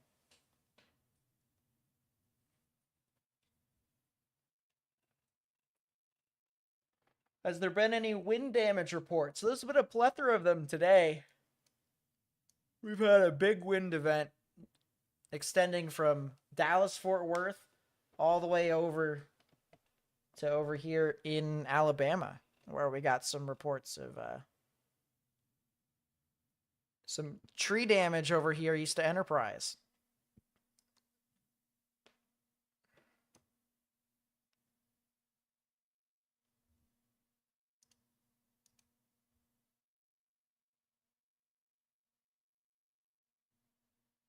Have I checked the forecast models for the 15th?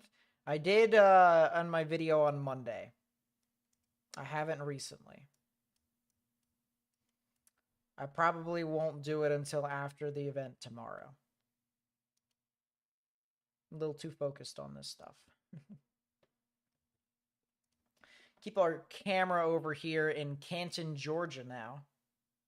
We have some storms that are moving on through over there.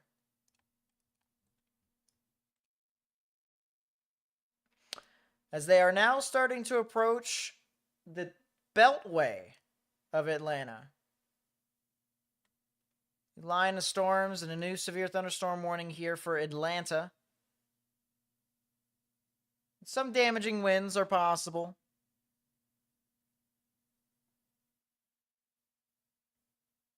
What state am I in?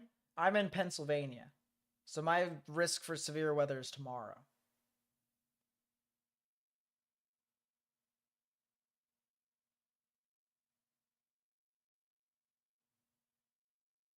No, I definitely get it. I definitely get it, Vexel. A lot of uncertainty, of course.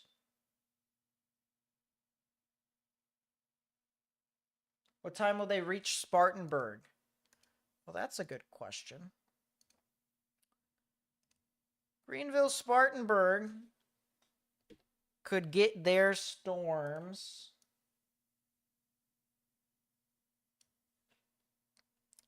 timing up here.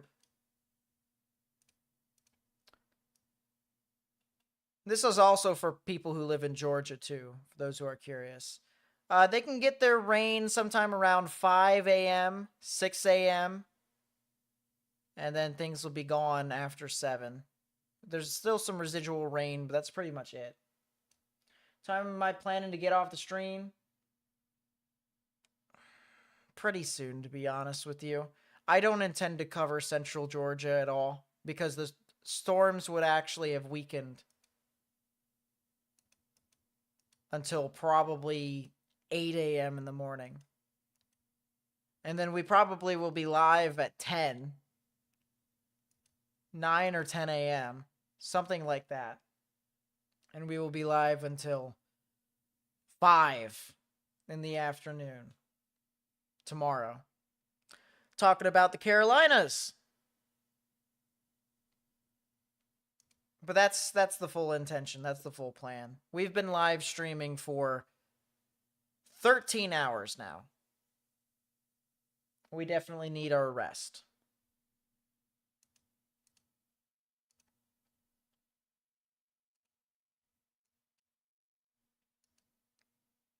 So yeah, our storm is now starting to approach Panama City within the next 15 minutes. You guys are going to be getting your stuff.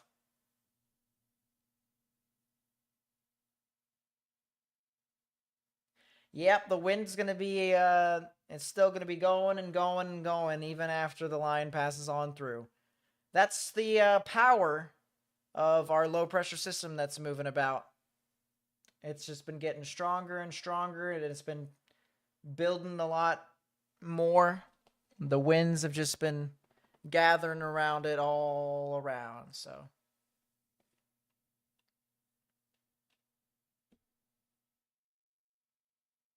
Don't know when it was the last time we had a severe weather event in the mid-Atlantic. Define your version of severe weather event. Are we talking like just any thunderstorms? Are we talking like tornadoes? Are we talking like a lot of big stuff? Did I see all the power outages in Kansas and Missouri? I don't think I did. I can go on to Radar Omega and be able to, though. I know there's a lot of power outages over here in Tennessee. We're talking White County. 95% of people without power. Let's actually show you guys this. Look at this. 1,557 people without power. Morgan County, 3,250 people. Monroe County, 6,700 people without power. Putnam County, 4,600. Overton, 3,300. So there's definitely people without power over here. Good bit of people without power over here in Alabama as well. Good bit of people without power over here in Texas and Louisiana. But man, oh man, you got some significant wind over here. Brown County, 93% of people, around 93% of people are without power. How about that?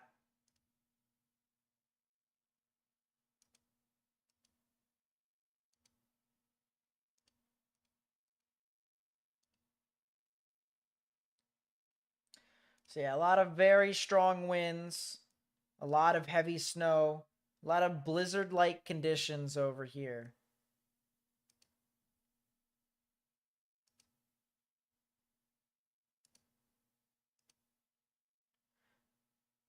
I have no idea where Debosity is, but it doesn't really look all that crazy.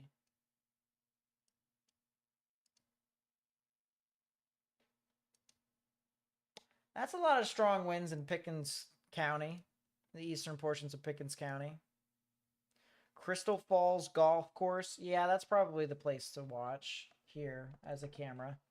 Some good views. All right. Dothan. Bedtime. You're good. Storm's past. Honestly, now since we're starting to move further to the south and east, storms are... I can tell the line is losing some bit of traction. It was a lot thicker, and now it's just kind of pulsating in and out. See this? It's just... It's trying, but it's not as strong as it once was. How long will the storm stay in the area for Panama City? At most, a half an hour. But the strongest conditions would probably last for about 10 minutes.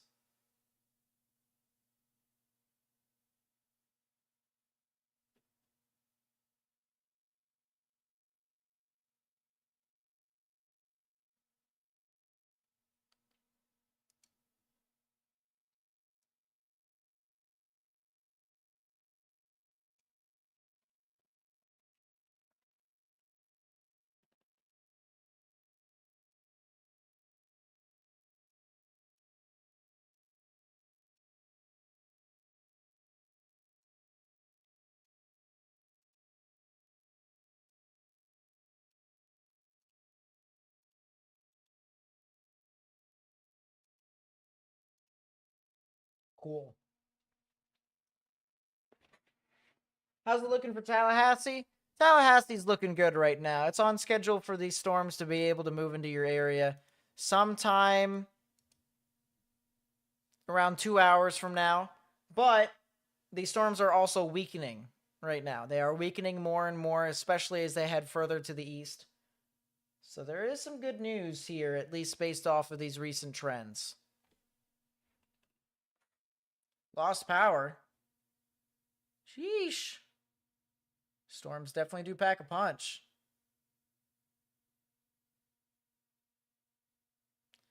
Night, Sketchy Jeff. Have a good night rest. Get some good sleep.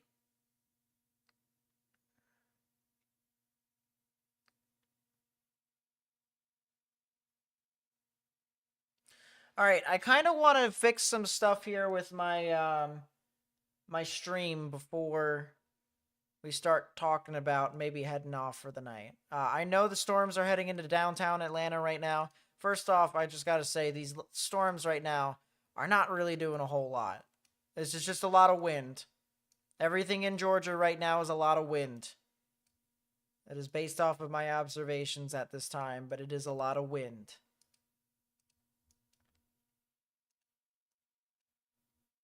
The only area that I really see might be interesting is over here near Blakely. That's it.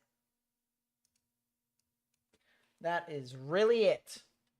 Everywhere else in Georgia is okay, at least for right now.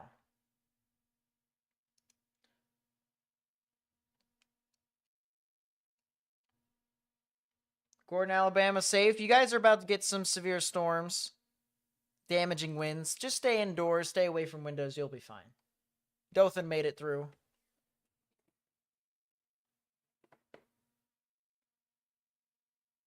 Of course, Gabby. Thank you so much for staying up with us. It's been pretty late. But thank you a lot. Alright, let's fix some of our stream now, shall we?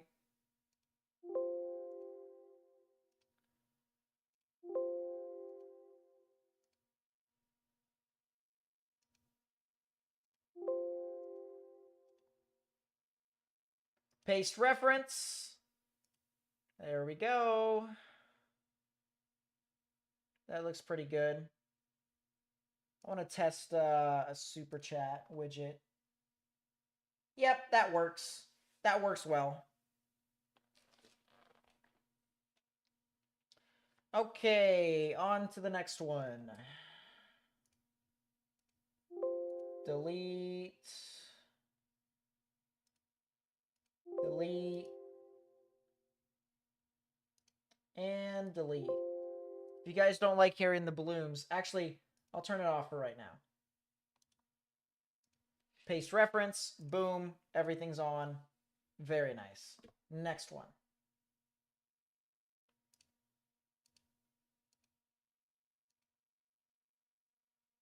I can hear the blooms, you can't.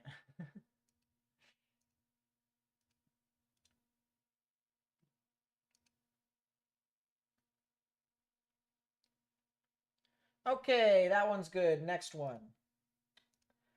Got a little bit to go here, guys. A lot of stuff that we have to fix.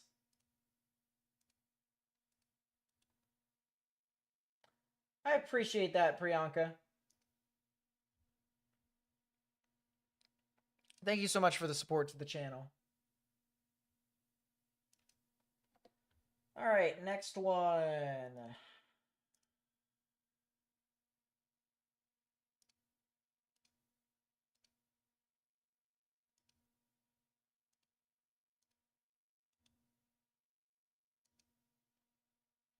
Yep, I'm watching Panama. I'm watching it. It's getting close, but it's not. It still doesn't look. For reference, there's a recent wind gust report that just came out over here from the airport, the international airport on the northwestern side. And it had a report of 47-mile-per-hour winds. That is well below severe capabilities. It is well below severe capabilities.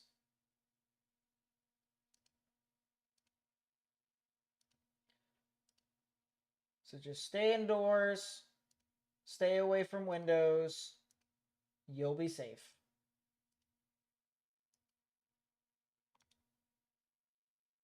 Yeah, Arkansas is definitely getting a little gusty on the backside of this big system. As the storms continue to try and intensify. Or at least this big storm, this big low pressure system tries to intensify. It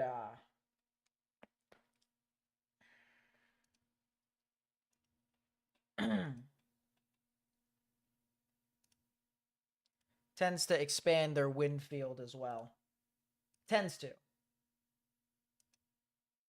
There we go. Tends to expand their wind field as well. But yeah, no, I'm paying attention. I'm paying attention. I'm fixing a lot of my stuff here.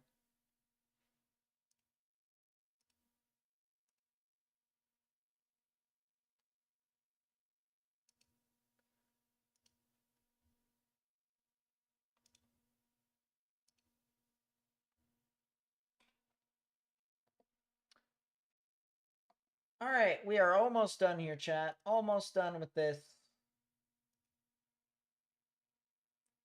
Can you like go to sleep? Is it even that big of a deal? It's not really that big of a deal.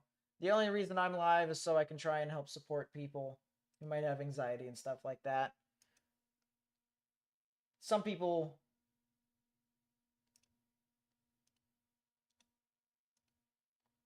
feel better from having an extra eye on it. And I'm okay with that. At least for tonight. At least for tonight. Is Gilmer County, Georgia about done for tonight? Yeah, I would say so. You guys have really been looking at some of your storms move on through pretty quickly. I'll double check for you guys though, but I'm pretty sure it has. Gilmer. Yeah, unless if you're on the eastern side, like if you're almost on the border of Fannin County. So this is like real rural areas, basically. If you're near LEJ and Cherry Log, you're good. That's the best way I can put it.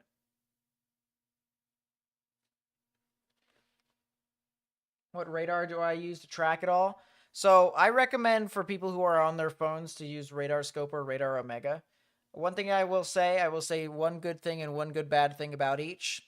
Radar Scope is pretty efficient with its data and receiving it all, and it is purely radar. Radar Omega has a lot of cool little gadgets and cameras that you can look at, including storm chasers. The only problem with Radar Omega is that sometimes it takes a little bit to load and it lags. Also can be a little stuttery. And Radar Scope is just purely radar. It's exactly what you expect from it. It's not, doesn't really have anything additional. They're both around $10.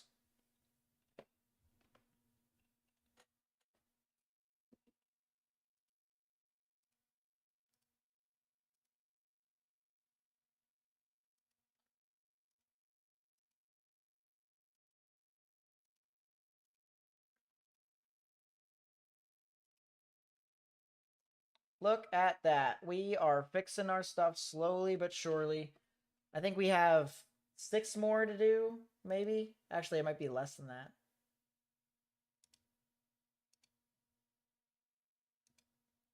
Impacts for Columbia, South Carolina. Tomorrow, you guys could potentially see your stuff sometime around 10, 9 or 10. Damaging winds is the biggest threat. Maybe the chance for a spin up is also possible.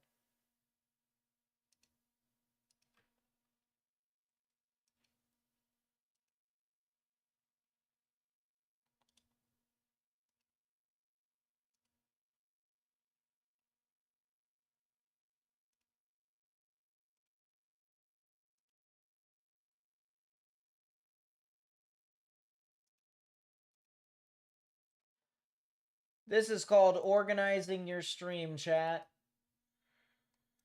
This is called organizing your stream. Organization skills are definitely there. Totally, totally.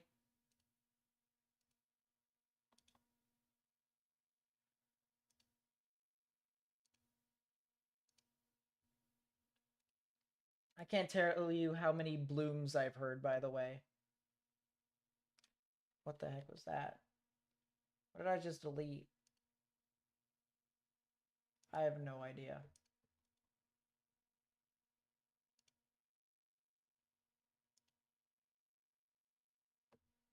Yeah, of course.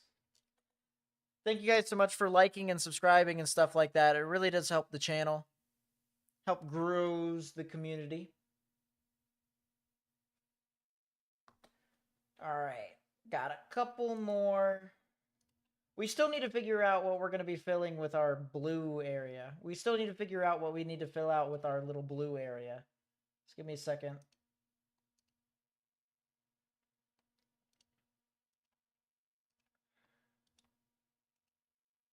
So this area right here, this little blue spot, still trying to figure out what to put in there.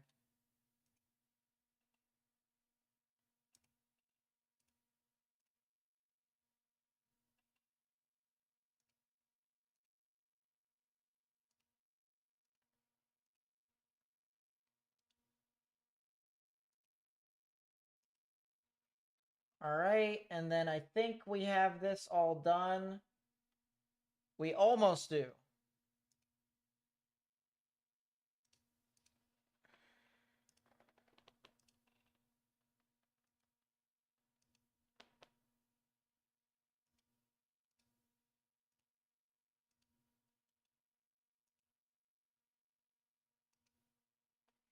And there we are, chat. We have everything set up. It is all done. We've got our new bottom graphics down there. It's pretty cool. It's not bad. I like it. I like it. I like it. I like it. Storms are starting to move through downtown Atlanta. A lot of you guys should be pretty good. As I said, I don't anticipate too much stuff with you all. I really don't. Storms. That's interesting. Little spin up that is possible near Crosby. I wonder if they tornado warn that. I wonder if they do. Speaking of stuff that's not going to be tornado warned, yeah, Panama City is just really seeing a thunderstorm. I'm going to go over to the Tallahassee radar, and I'm going to see the same exact thing. Yeah, it's just gusty winds. Strongest winds you might get from that particular storm in Panama City might be 50 miles an hour. Might be 55 miles an hour.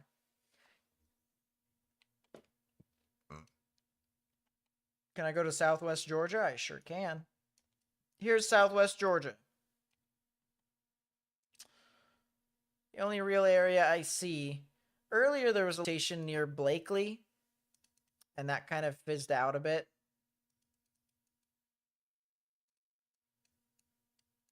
So yeah, I don't see too much. Notice the latest SPC for tomorrow didn't mention strong tornadoes this time, hoping that means that it will be a bit weaker. It absolutely is a bit weaker. No sugarcoating it. Absolutely, and the tornado risk will be weaker.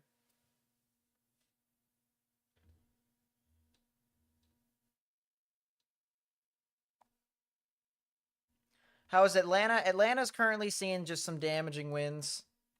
If that. It may not even be that crazy.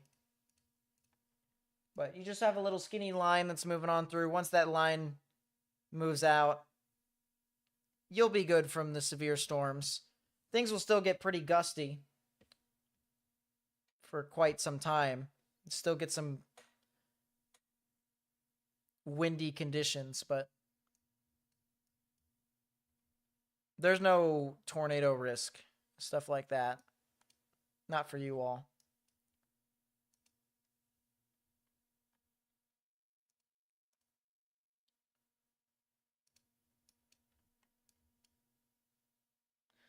All right, I think we are getting pretty close to getting off. But we'll look over a couple more things. Someone asked about Miller County. Miller County is in a severe thunderstorm warning. They're definitely not going to tornado warn that spin up that could be near Crosby anymore. I don't even think it spun up. It just whirlpooled itself. Miller County is going to see some damaging winds. I would watch out, but I don't think it'll be too crazy. Tomorrow's supposed to be bad. Tomorrow's not supposed to be too bad, but there is definitely the chance for some severe weather tomorrow to exist, specifically over here into areas of Virginia, North Carolina, and South Carolina. We are expected to start the live stream sometime around 10 Eastern. So make sure you're subscribed and turn on channel notifications, stay up to date with all the latest information that we can provide.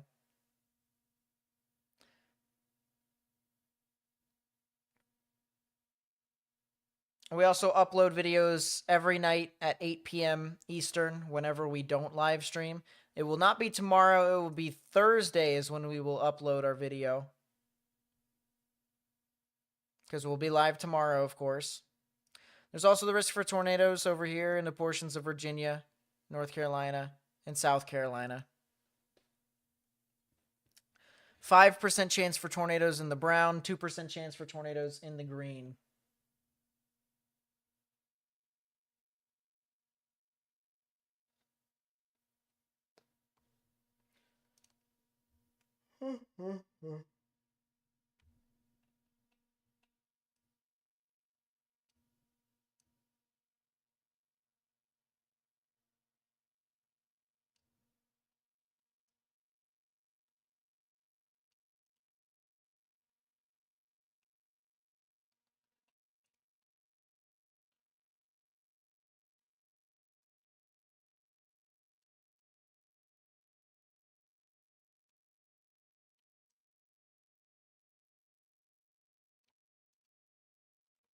There we go. That's some good stuff. I sound exhausted. I am exhausted, but that's more because of the impression that I did of the one lady who, if you were there, if you know, you know. But yeah, we definitely got some severe weather tomorrow. I will be up in time for all this. Hopefully everyone stays safe. I'll tell you what, the buoyancy in the atmosphere right now, there is basically none. There is basically none, chat. It is off of the coast. It is in the Gulf. So how about them apples, huh? How about them apples?